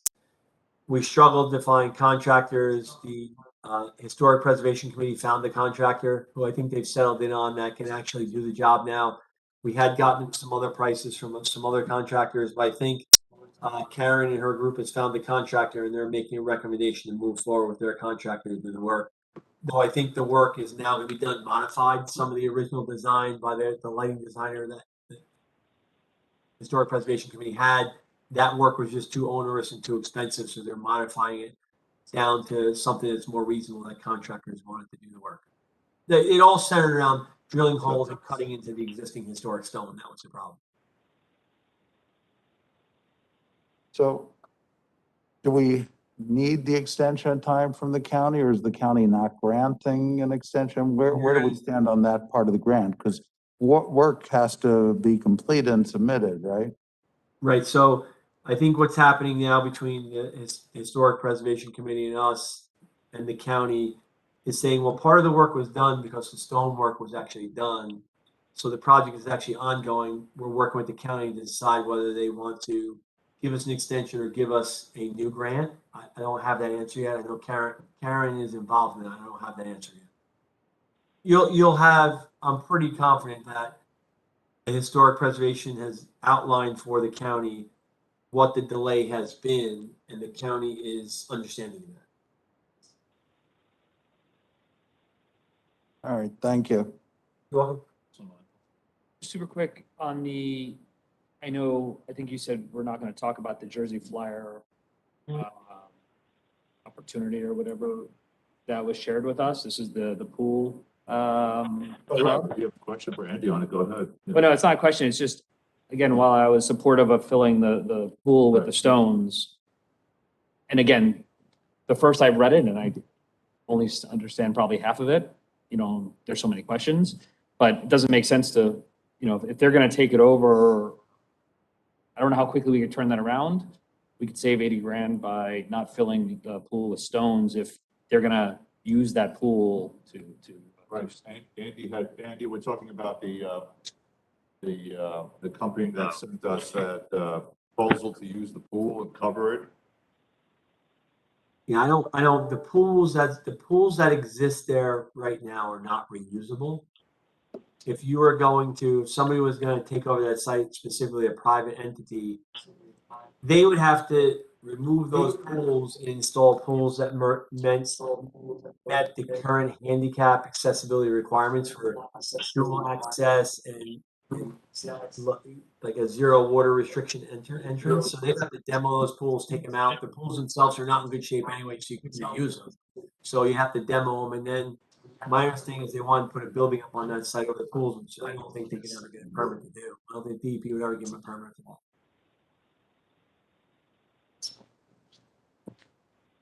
I think it's just so far away. There's so many questions. I don't know what to do. but I just, Murphy's Law says we are going to spend $80,000 of our taxpayers' money to put rocks in there. So, And literally the day after, they're going to pay 50 grand to remove the $80,000 of rocks that we put in there. so we can certainly do more homework on it between now and December prior to the rock showing up. Yeah, Right, absolutely. okay, so we'll do that. Yep. Okay. Andy, I think, you're free to go until closed Thanks, session Andy. later tonight. Okay. You want to text me, Jimmy, you want to text me when I should come on? Yep, Jimmy's gonna text you. Okay, great. Thanks, Thank you, guys. Andy. Thanks, Andy. All right, bye. We'll see you later. Okay, who has, anyone have any additional questions on the resolutions? Okay, any questions on the minutes? Any general questions on the public hearing tonight? Okay, we're moving right along. For the good of the order, Nature Center ropes course by Councilman Michaels. This is just a quick update on one of the ideas that we have, sorry. Working with Deborah and the board of the Nature Center, took a trip, found this company, actually played with the boys. It's a high ropes course. What's very interesting is they only do it in nature centers. So it's all sustainable. They're only using wood and bio, whatever, to take care of it. Brought it forward to, see how professional I am? I really know this stuff really well. That's so I brought it forward to Deborah. Seemed pretty interesting. She brought it, I know, to the board, I believe. I think there's just a heads up. I'd love Wendy, if there's anything else, we have to do here. My hope, very, very, very, very, very strongly, is that we let the Nature Center take as many decisions as they can on this. Let them drive, and whatever thing is necessary. Wendy saying no, of course. Good. The lease that is currently would not allow for it, so the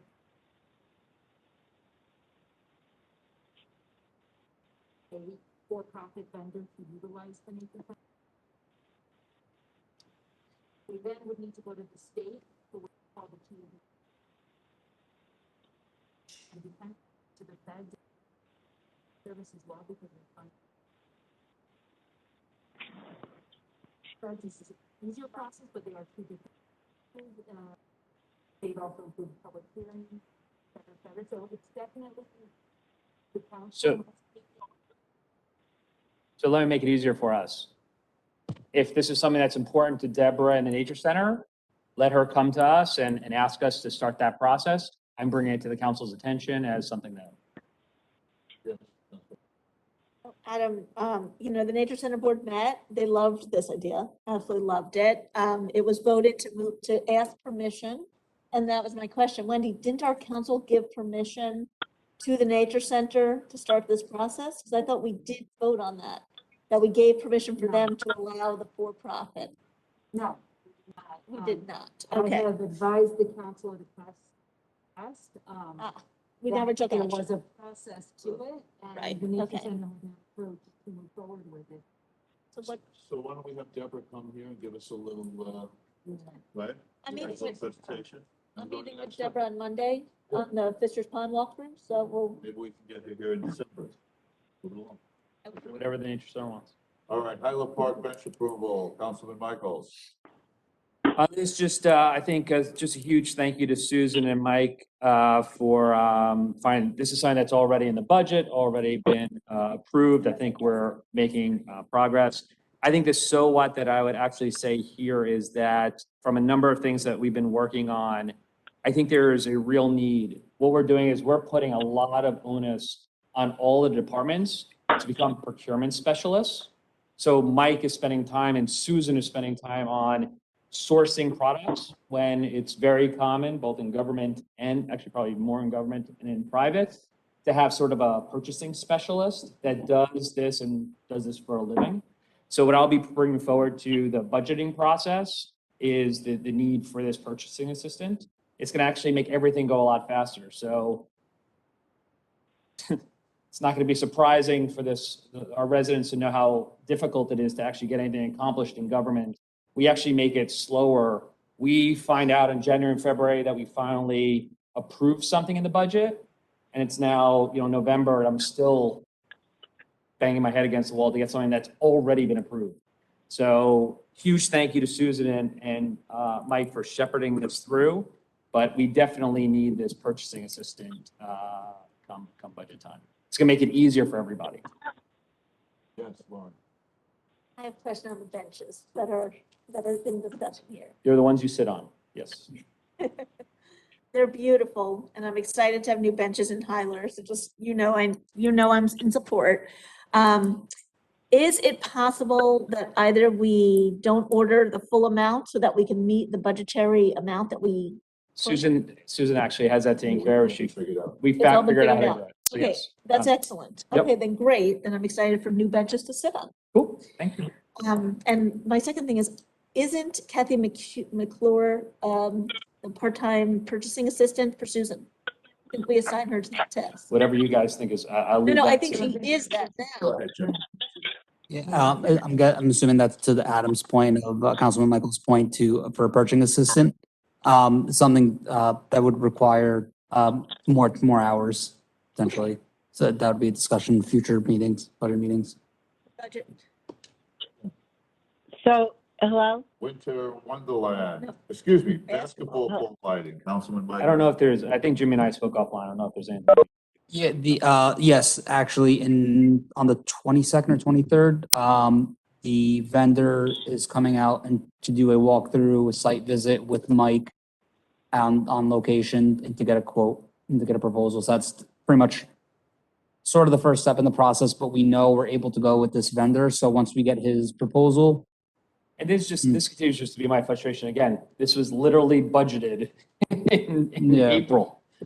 Yeah, So the fact that someone is coming now in December to take a first look through, there's got to be an unlock here. It just doesn't sound reasonable that, Yeah, honestly, full stop. I don't Yeah, know. part of it is trying to make sure that we have all our lighting systems are able to be operated by a phone app.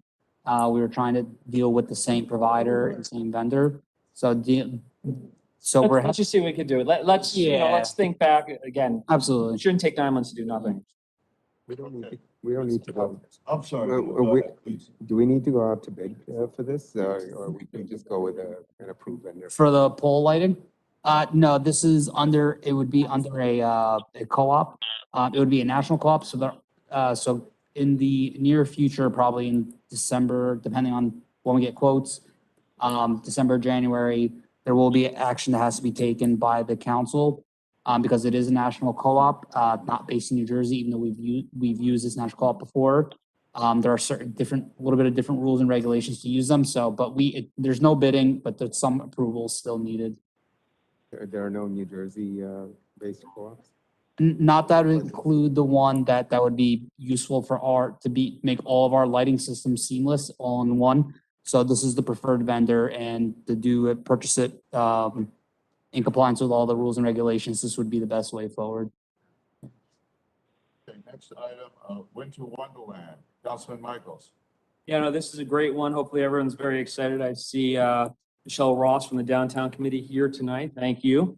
So December 4th, we're having our bit of a winter wonderland. We're kind of reopening the ice rink for this season. Huge thanks to Jeannie Rivkin and Jamie Corsera, Jamie Cannon, and the whole rec team. They're putting that together, and hopefully we get continued excitement. So they're doing a whole bunch of things around the holidays, food trucks, s'mores. So it'll be pretty good, and hopefully I could ask the mayor to start communicating it in his Friday messages. But December 4th is the grand reopening. Thank you. Elizabeth Katie Stanton naming, Councilman Grossman.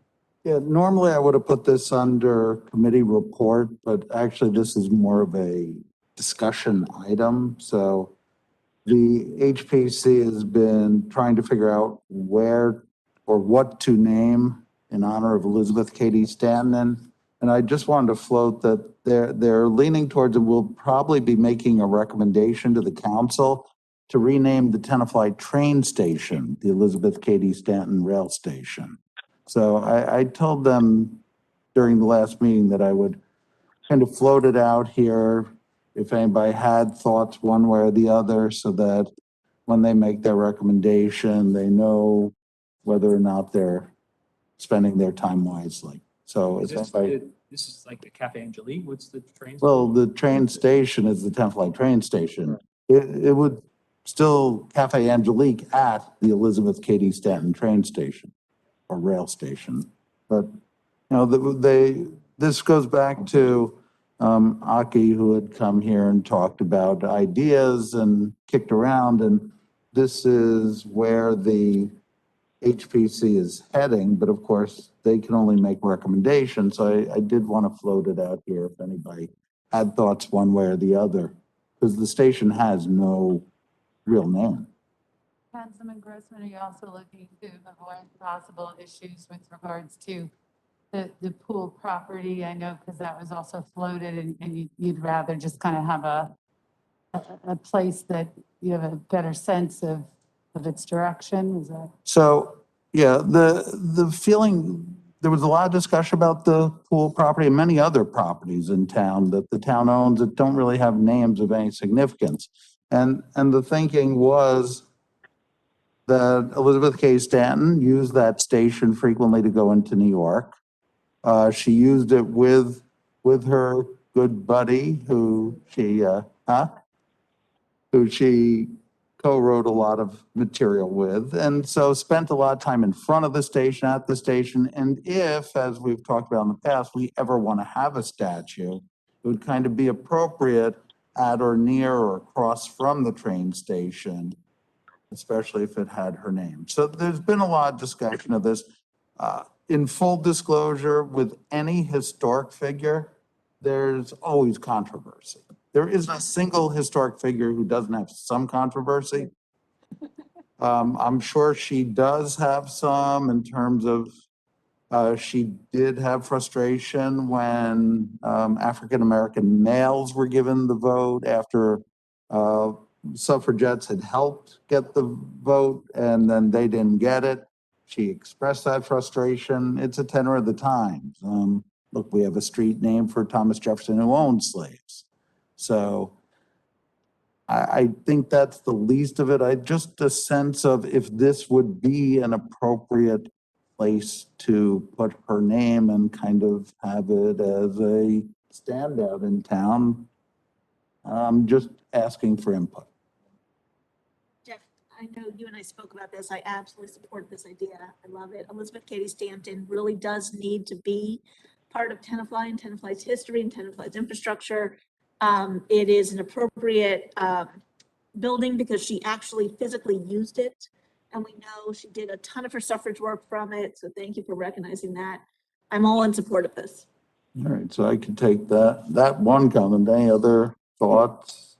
Yes, I think it's a great location. I would just say that I hadn't realized till you said that she took the train, you know, from there. If you could add that to that walking tour that I intend on taking. that you're It's in the doing, walking yeah, tour. then I would like to know. It is part of the walking tour. Great. Can I get a motion to adjourn to the regular? So moved. Second. Second. All in favor? Aye. Okay, we're gonna go right into the regular public meeting, especially because we have many residents here and online. Can we start with the ordinance? Can we start with the ordinance if we choose to? I would make a motion to change the order of the agenda and Well, then go from there. we're kind of missing out on the public comments then. We could actually race through this in minutes.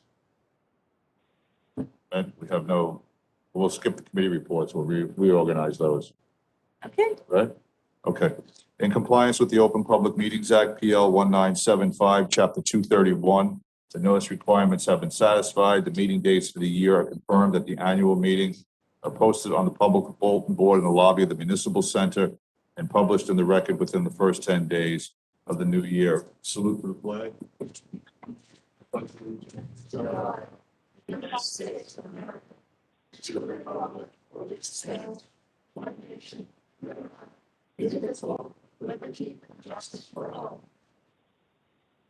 Roll call, please, Omar. Councilmember Dayton, Councilmember Grossman. Here. Councilmember Menon. Here. Michaels. Present. Councilmember Dr. O'Connor. Councilmember Park. Here. Mayor Zinna. Here.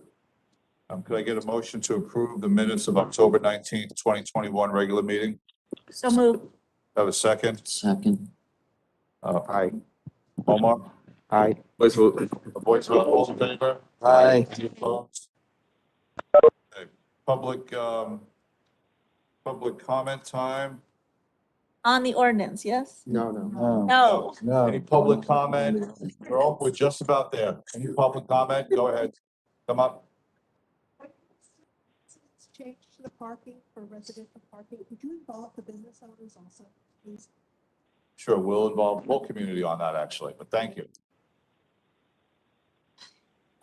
Any other public comments prior to the ordinance? Omar, anyone online who wants to make a public comment?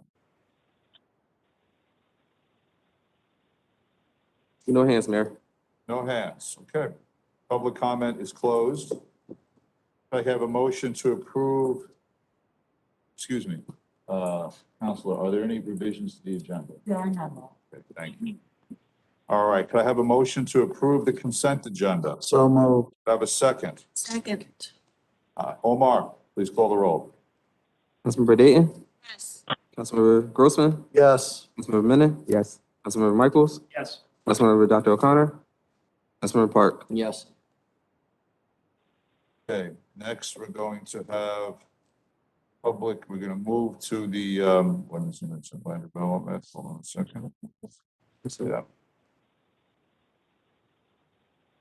Okay, hold on, so just a minute. Okay, Omar, can you please read the confirmation of publication of the ordinance and the title of the ordinance? Sure. Ordinance number 21-20 was published in the Bergen Record on Saturday, October 23rd. It's an ordinance, excuse me. It's an ordinance amending Chapter 35 Land Development Regulations, Article 2 Definitions, and Article 8 Zoning Regulations of the revised general ordinances of the Borough of Tenafly, establishing zoning conditions for firearm sales. Okay, I'd like to open the floor for any public comments on ordinance 21-21 firearm sales. Mayor, Pardon me. before we do, I have something to say. Can I say something before we open for Okay, public comments? hold on a second. Too many people talking up here. Okay, Say something before we open for public. sure, go ahead. Okay. You're a member of the public too. Thank you for everyone who's here tonight. I'm very proud to see my mom community here. Today I wear my orange ribbon to signify gun violence awareness. I wear this ribbon in memory of so many who have lost their lives because of gun violence. In the wake of Sandy Hook and other such school shooting tragedies, our council proclaims Gun Violence Awareness Day every June, and we wear orange to recognize the devastating loss of life from gun violence, suicide, and domestic abuse. Yet, the mass shootings, community gun violence, suicides, and armed domestic abuse continue to rise every year. Tenafly is not immune. Limiting access to guns is an important component of any strategy to save lives and disrupt the cycles of violence, especially for our children who have the right to grow up healthy, safe, and without fear and trauma. Our school children here in Tenafly already endure active shooter drills. They cower under desks and in corners at my daughter's school at Mom Elementary. My 8-year-old daughter finally learned that no, there's not a loose tiger in the school. The active shooter drills are for a gunman actively firing. This was not a lesson I was ready to discuss with her. Yet, at the opening of the gun store right behind our elementary school, I had to prepare her for this unfortunate reality. Today, this ordinance that I'm asking our council to pass is a common sense gun zoning ordinance to protect our residents and better ensure the safety and welfare of our community. The guns in that store kill. They are intended to kill. There is no way to sugarcoat this gun store next to our most vulnerable children on their elementary school playground. I implore this gun store to use common sense and move their store, yet I doubt such a move will take place. So today, in the wake of devastating school shootings and gun violence, Our Tenafly Council is being asked to pass an ordinance to establish 1,000 feet in a gun-free zone around our schools, our places of worship, our nursing homes, our most vulnerable residents, and our community centers, playgrounds, and parks. Not only that, today, working with Assemblywoman Valerie Huddle, the same zoning ordinance has been introduced on our state level so that not only Tenafly, but all communities within New Jersey do not have to face having a gun store within arm's length of a playground. I want to thank our Assemblywoman for her quick and decisive action, and I want to thank my council and our community for hearing this ordinance tonight. And with that, turn it back to the mayor. Okay, I'd like to open the floor for any public comments on this ordinance. Miriam, you had your hand up first, so I'm up. Yes. Thank you, Mayor Council. This opportunity hearing of Just- this 140 Right. I have lived here 44 years. And I think this is, I don't want a gun store in Tenafly at all. I understand that we can't say that we don't want any gun stores, but certainly we do not need a gun store. And 1,000 feet, please. I want the gun store as far, north or south, away from the center of town, away from the high school, away from the middle school. I've heard commentary, that, if we make a fuss about this, it's not good because all the people who want guns will come and, it's something good. I want them to know that we don't want gun stores here. I don't want to give these guys a break. I don't want to use public money to have them move their business. I want them to feel the ill will of the community so that they will not want to be here. But if they insist on being here, they relocate at their own expense. They have not been here long enough to be able to prove that this would be such a terrible loss of business. And this is not a business that we want to attract. So, and I can't believe, I feel like, we are a very smart community. Have we forgotten about Sandy Hook and Parkland and every day, all the kids who get killed just across, within very close proximity to us? We do not need this. We don't want this. And I believe that if the community were more aware of this, we would have you would know loud and clear that people I don't care how many people in Tenafly own guns. You want to own guns?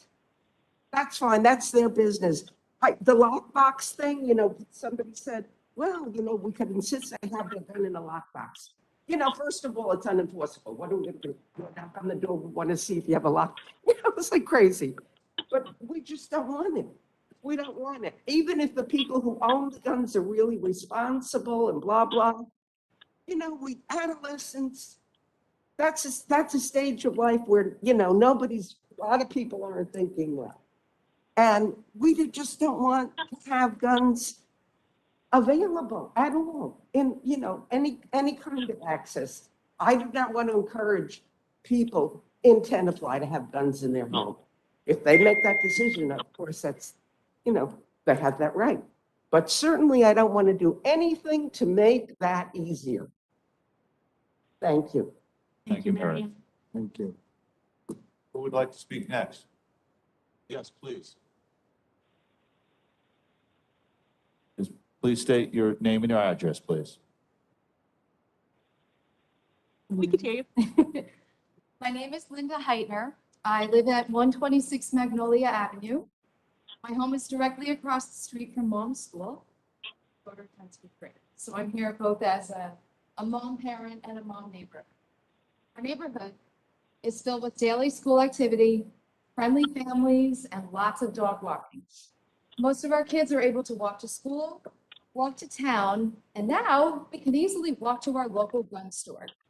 It sounds absurd, but it's our school neighborhood's new reality. And while I can walk from my front door to Iconic's front door in just under 200 steps, the distance to the school playground is even less at about 150 steps. And something about that just does not seem normal. We have a storefront with concealed windows, security cameras, and guns inside, in a school neighborhood. It's like the quote from the movie Sweet Home Alabama, when a puzzled Reese Witherspoon says, "You have a baby in a bar." We have a gun store near a school. It just doesn't fit.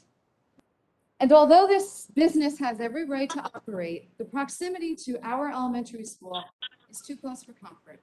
It makes some of us feel pretty uneasy, and it just sends an off message about the neighborhood it's in, not very family friendly. I'm here because I'm hopeful that you will vote to establish zones for future firearm sales locations that are far away from our schools, so we can remain safe without the undue anxiety that comes with having a gun store in the neighborhood. While we all have a right to keep and bear arms, we also have a right to feel 100% comfortable and safe with our surroundings close to our homes and our schools. So thank you for working to make that. Thank you. Thank you for your comments. Thank you. Okay, who would like to speak next? Please come up.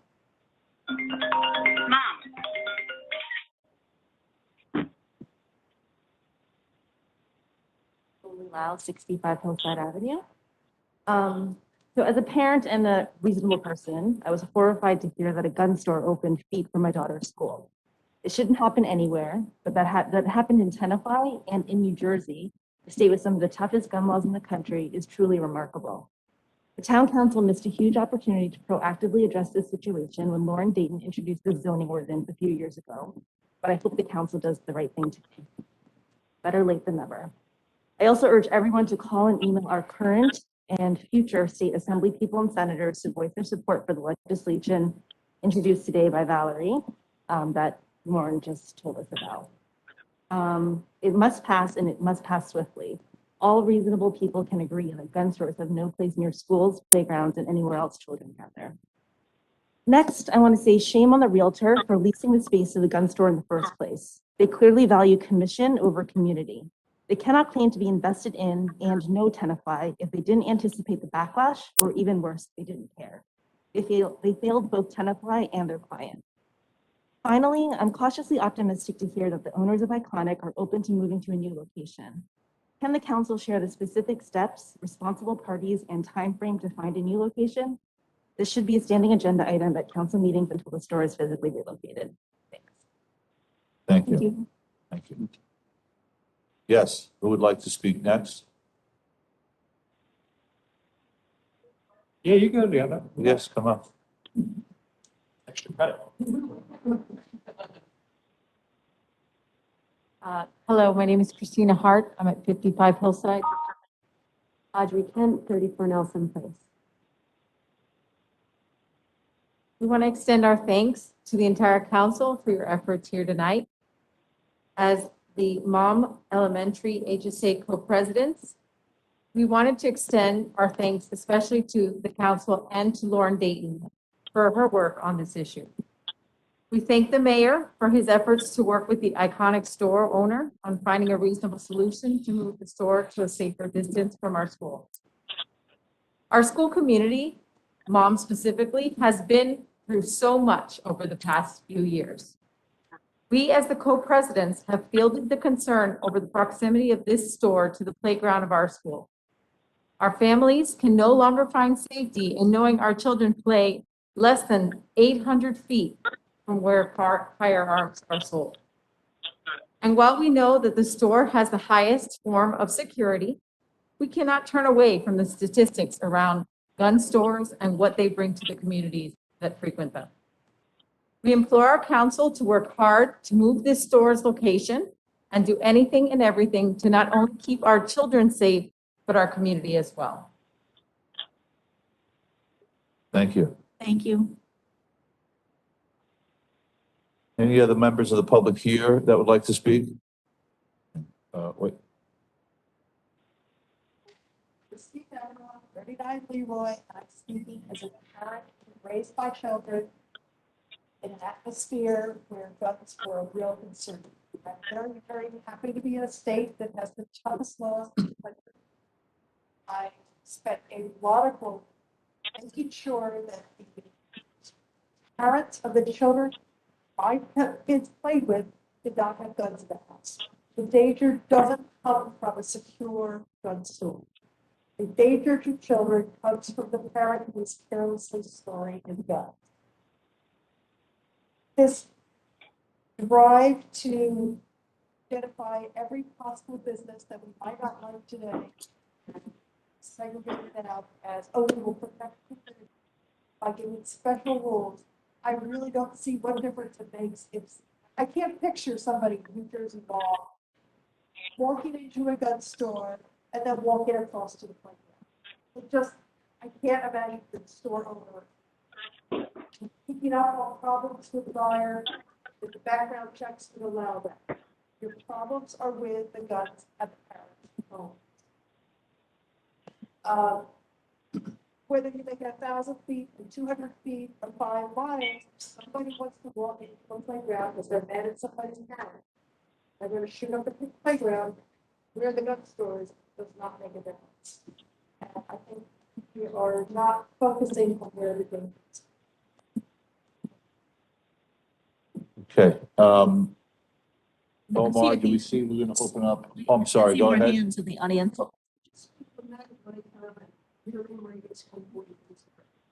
You know, this is, you know, I've heard also this is a Second Amendment issue. This is not a Second Amendment issue. This is a public safety issue.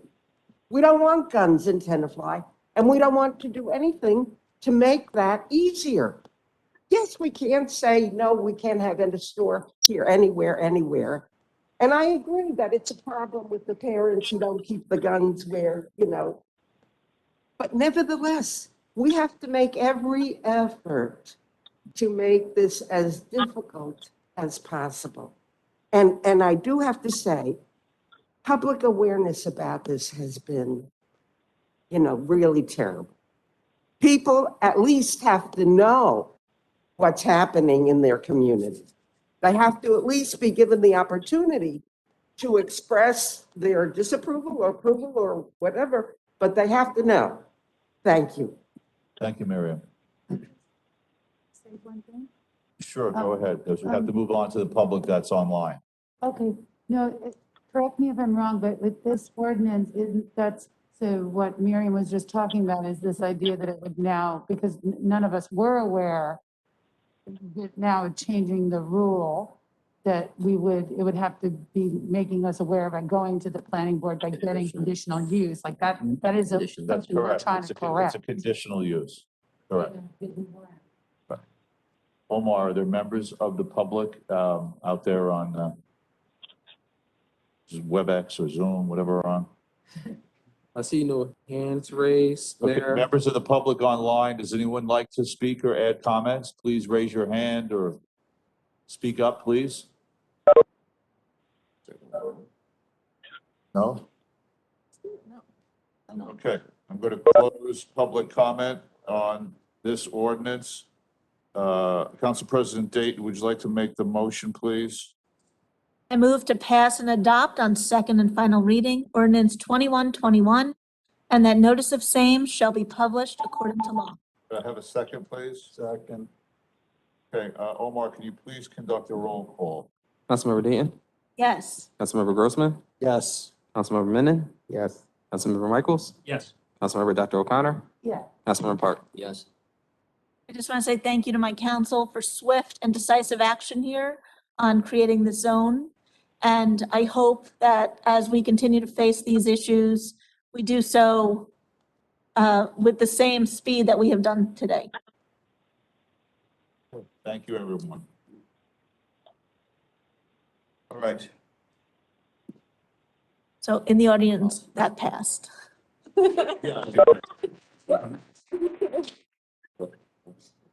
Okay, we're going to be going back to committee reports now. All right. Councilwoman Dr. O'Connor, would you like to do your committee report? Sure. So just a couple quick things from the Board of Health. We have a student liaison who's been attending meetings with, and she's doing nice projects with the high school, reaching out to others, and a very big interest for the youth is mental health. So, I'll just keep everyone apprised about how she's working out very well this year with, raising awareness of where young people can go for mental health, help and assistance. Also at the Board of Health, they were thinking that in time for the winter newsletter, I'm not entirely sure, maybe Jimmy or Omar, you can let me know. Are we planning on having a town newsletter in time for winter? Like, I know one just got produced, so they would like to make a contribution this next time. So just want to know that time. Yeah, no, absolutely. We're looking right now. We'll send an email probably early December for a early January cutoff date for submission. So, so then, Printed late January? I'm sorry? Would that be like printed late January? Correct. Yeah, early to late January. We usually do make sure we cover all the various boards and departments. So we be sure to make sure we include everybody. Thank you. No, because I'll pass it along to them because they were looking to make some sort of update that would be health related to the time of year. So Yeah. if I know that it's coming out, They could reach out to me anytime to make sure we will have a current contact for that group to make sure when we send an email for the deadline that we have the right contact. sounds good. They'll probably then focus on health and safety Yeah. for people during the winter and That's not great. slipping on ice and things Absolutely. like that. So, okay, that's my update. Thank you.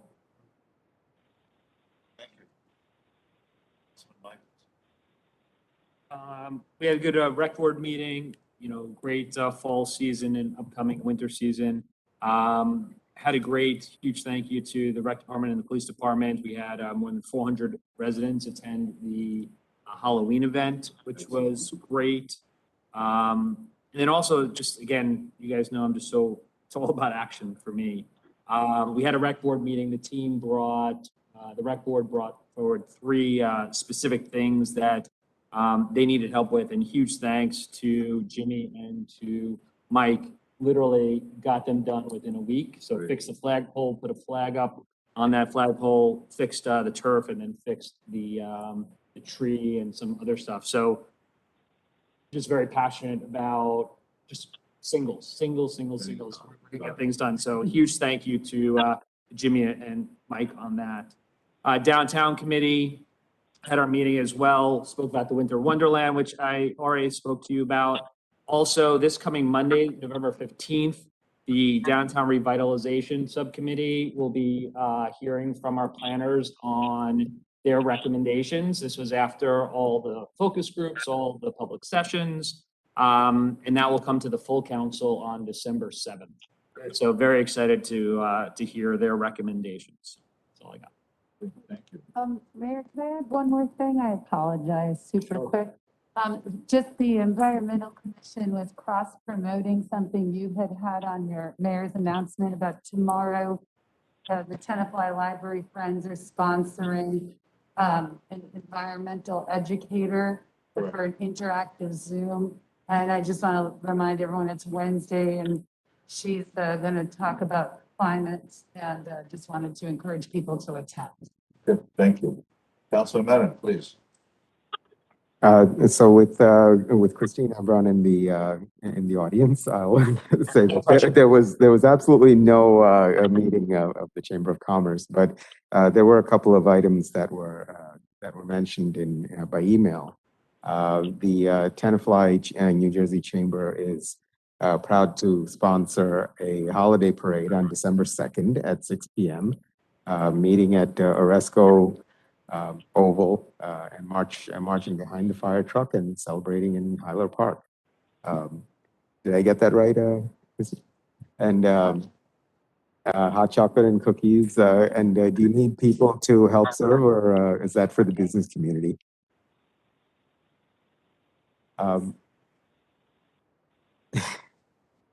So that one item. Second item is just that New Jersey announced a grant program to help hire new employees back into the workforce in late September. And this is just going out, I guess, to the business community. And if you're planning on hiring, There's a form available through Christine, so reach out to Christine. The Board of Adjustments met, and as we heard from Robin Pierce, the applicant that was discussed at the meeting was 57 Norman Place, which was a narrow frontage property of about 50 feet. And, they wanted to, if the side yards on each side are 15 feet, which would, if it was built according to the required side yards, would be a 30-foot wide house, which apparently, 20 feet wide, which the architect felt would not be easy to design or live in. So they asked for 10 feet on each side for a variance to make the house 30 feet wide. So, as Ms. Pierce said, as you keep giving exceptions, for these houses, that's taking up a larger footprint on each of the blocks, on each of the lots, and that crowds in the houses, and ultimately get issues like Ms. Pierce is experiencing. There was also a meeting of the Senior Center Board, and they had a wonderful pancake breakfast event over the weekend. Over the weekend. There's also Taco Tuesday going on. The Lancaster overnight trip did very well. Everybody, it was very successful. Weather held out. Everything was great. There's a Hunterdon theater trip planned, and there's something about a suggestion box. I'm not sure what that is, but there's something. So reach out to Michelle Hausch at the Senior Center if you have any questions. That's it. Okay, all right, thank you. Council President Dayton. So the Nature Center met, and as we discussed earlier, we discussed the ropes trail. We discussed the Pfister Pond project, which still has some outstanding concerns from the Nature Center board. So Andy Hippolyte, Jimmy, and I will walk with Deborah and her team on Monday morning to see where the discrepancies are. But overall, I think the pond looks beautiful, and the board is very happy with it. They would like to cordially invite the mayor and council this Sunday, November 14th, around 3 p.m. to the opening of the ferry trail. Now, this is an art installation throughout the Nature Center that was done by some college students. It's very sweet. I've seen little pieces of the ferry homes, and it would be a great activity for families with children. And so we are invited to the ribbon ceremony this Sunday. Please let Deborah know if you can make it. 3 p.m. 3 p.m. Roxana and the the Tenafly Welcoming Committee, The entrance to Nature Center? I believe at the at the house, at the red house. And it is house, building, red building. Yeah, the main building. Yeah, main building. Roxana, Suri, and the Tenafly Welcoming Committee are busily working on updating their new website. They are trying to make a winter event for new residents because it's been such a long time. And they're thinking of smaller events possibly in coordination with the ice rink. Yes.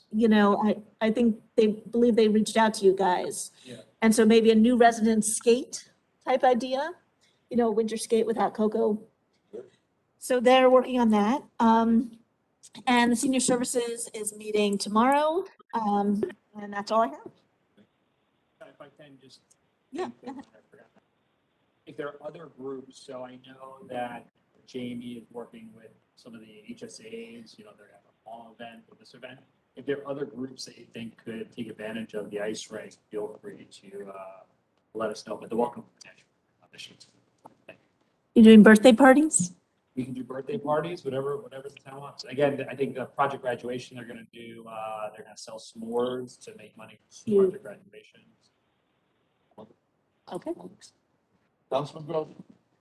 All right, I'll start with stigma free, which kind of bounces off of Dr. Connor's comments. Stigma free just met. First of all, they had a wonderful event, which unfortunately I couldn't make, but I heard it was great, where they had a guest speaker, Lauren Brill, who's a motivational speaker and phenomenal. What they're trying to do now is address, and this goes with the discussion of guns, because one of the leading problems now in the pandemic is youth suicide, and it's growing. And actually one of the leading forms of youth suicide is through guns, where I believe the statistics are something like 90% of youth suicides involving guns are successful suicides, whereas using any other form, it's only 4% are successful. That's a huge difference. So the discussion was to reach out to the schools, but as we went through it, schools have a lot of resources that they work with, and we can supplement them. But really what we're now looking towards is how to communicate to parents warning signs that their children are suffering from anxiety, depression, or any other warning signs that exist out there, because the increase has been mortifying since the onset of COVID. I mean, a lot of kids are struggling. And so that's where Stigma Free wants to head in the next year in terms of looking at next year's programming. Of course. Yeah. Is there anything in place? I know a lot of the kids have anxiety, and Mhm. now I'm in middle school and I see it much more profoundly. Are there any resources right now if a family is out there? I know the Stigma Free Committee exists. I know it's on our website. What else should they be looking at? So CAP is one. Stigma Free does have resources on the website. Also, the CDC actually now has a whole resource page for parents. And it's divided up by age so that it's very specific.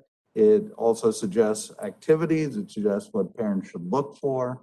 So I would strongly suggest the CDC page. And I know in the high school, Janet Gould is the peers Yes. supervisor. Another awesome source is the SRO.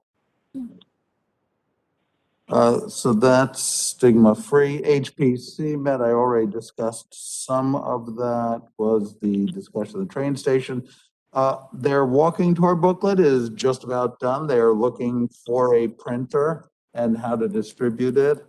And I'm very excited as soon as this thing is in a better form. I'm looking forward to sharing it with everybody here and with the world.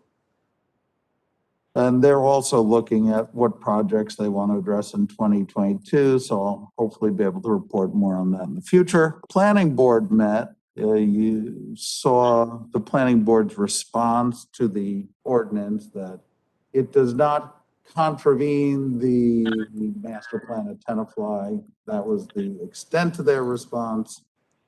I won't comment further on that. The other thing was that they finished the hearing on the JCC expansion proposal, which enlarges the building. It doesn't enlarge the footprint of the building, but enlarges the building, but also expansion of the footprint of the parking lot and the removal, net loss of 87 trees, I believe, from the property, which the parking lot expansion, it passed. There was one vote against. Everyone else was for, and I was the vote against. I asked the question about any original restrictions on the deed, and I was assured by the attorney that there were none, that he had done a deed search and found none. And I was also assured by the board attorney that he had been shown, or that was the same thing that was told to him. So I did ask, I did check, I was aware of that as a question. Had been concerns that the original Right. land that was given to the JCC to build required them to stay within that footprint. of the building or the parking lot, everything. So as I said, I asked the question. I was given a very direct, there are no restrictions. Because I felt that was an important issue. Look, my only commentary, and I don't comment much on these committee reports, is every time that there are approvals of expansions of any property for any reason, that has effects to what we were talking about earlier. Downstream, there's more runoff. I don't care how many people tell me, oh, we have wonderful water retention systems. You're still taking out trees, you're expanding impermeable surface. That's a net loss. So they are replanting. There's roughly 500 and something trees being taken out, 400 and something replaced with a net loss of 87. So yes, there is a replanting, but those are also smaller calipers. They're much smaller trees. And that's in addition to, I can't even tell you how many thousands and thousands of trees must have been removed at some point in history to make that site in the original. So that's my report. I will not comment further. That's it. Those three. Yeah. CAP met Monday. We got a collab with the Stigma Free soon. And we're talking about the same stuff. Just ours ends up with kids using drugs to alleviate their issues. Thank you to the council. You guys just passed the CAPS Municipal Alliance grant. I don't know if you guys remember, I want to say it was 2 years ago. We joined forces with Alpine and Anglet Cliffs, the first in the county, and it shows because we just got a $2,600 bump from the county because we consolidated. So, thank you.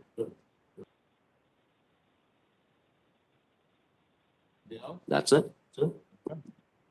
All right, let's move on to the introduction of new business ordinance 21-22, bond ordinance for appropriation. Councilman Dr. Under this one, make a motion.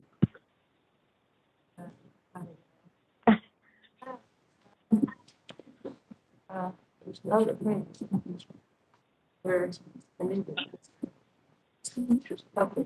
I move to introduce and pass on first reading ordinance 21-22 and set the hearing for November 23rd, 2021 at 6:00 p.m. or as soon thereafter. Have a second, please. Second. Omar, can you please read the title of the ordinance and conduct a roll call? Sure. Ordinance number 21-22, an ordinance reappropriating $48,667 of proceed obligations not needed for the original purposes in order to provide for improvements to the exterior of the library building in and by the borough of Tenafly. Councilmember Dayton, Come back to me on Councilmember Grossman, Yes. Councilmember Menon, Yes. Councilmember Michaels, Yes. Councilmember Dr. O'Connor, Councilmember Park, Yes. Councilmember Dayton.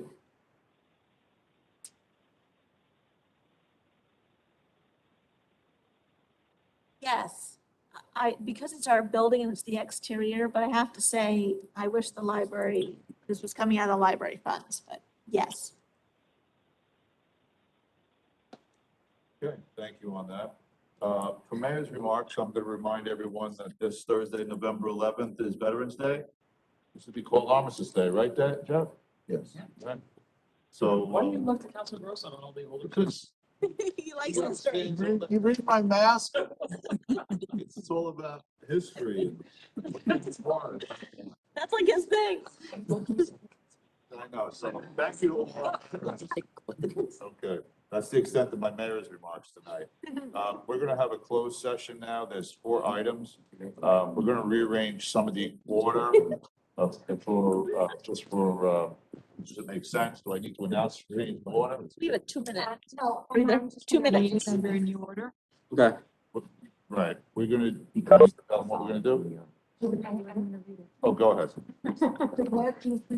At a regular meeting of the mayor and council of the borough of Tenafly, County in the state of New Jersey, held on November 9th, 2021, be it resolved in compliance with NJSA 10:4-12, the mayor and council of the borough of Tenafly are going into closed executive session to discuss the following matters. Under attorney-client privilege matters, there's the gun retail zoning, potential litigation for boiler contract, and leases of borough-owned property. The second matter is the personnel, the borough administrator evaluation. Any pending, I'm sorry, let's start this first. We're going to close session for pending or anticipated litigation or contract negotiations in which the public body is or may become a party. Any matters falling within the attorney-client privilege to the extent that confidentiality is required in order for the attorney to exercise her ethical duties as a lawyer. Minutes will be taken of the meeting and released to the public at the time that the matter is resolved. I get a motion to go into closed session. I have a second. All in favor? Aye. Okay, thank you very much.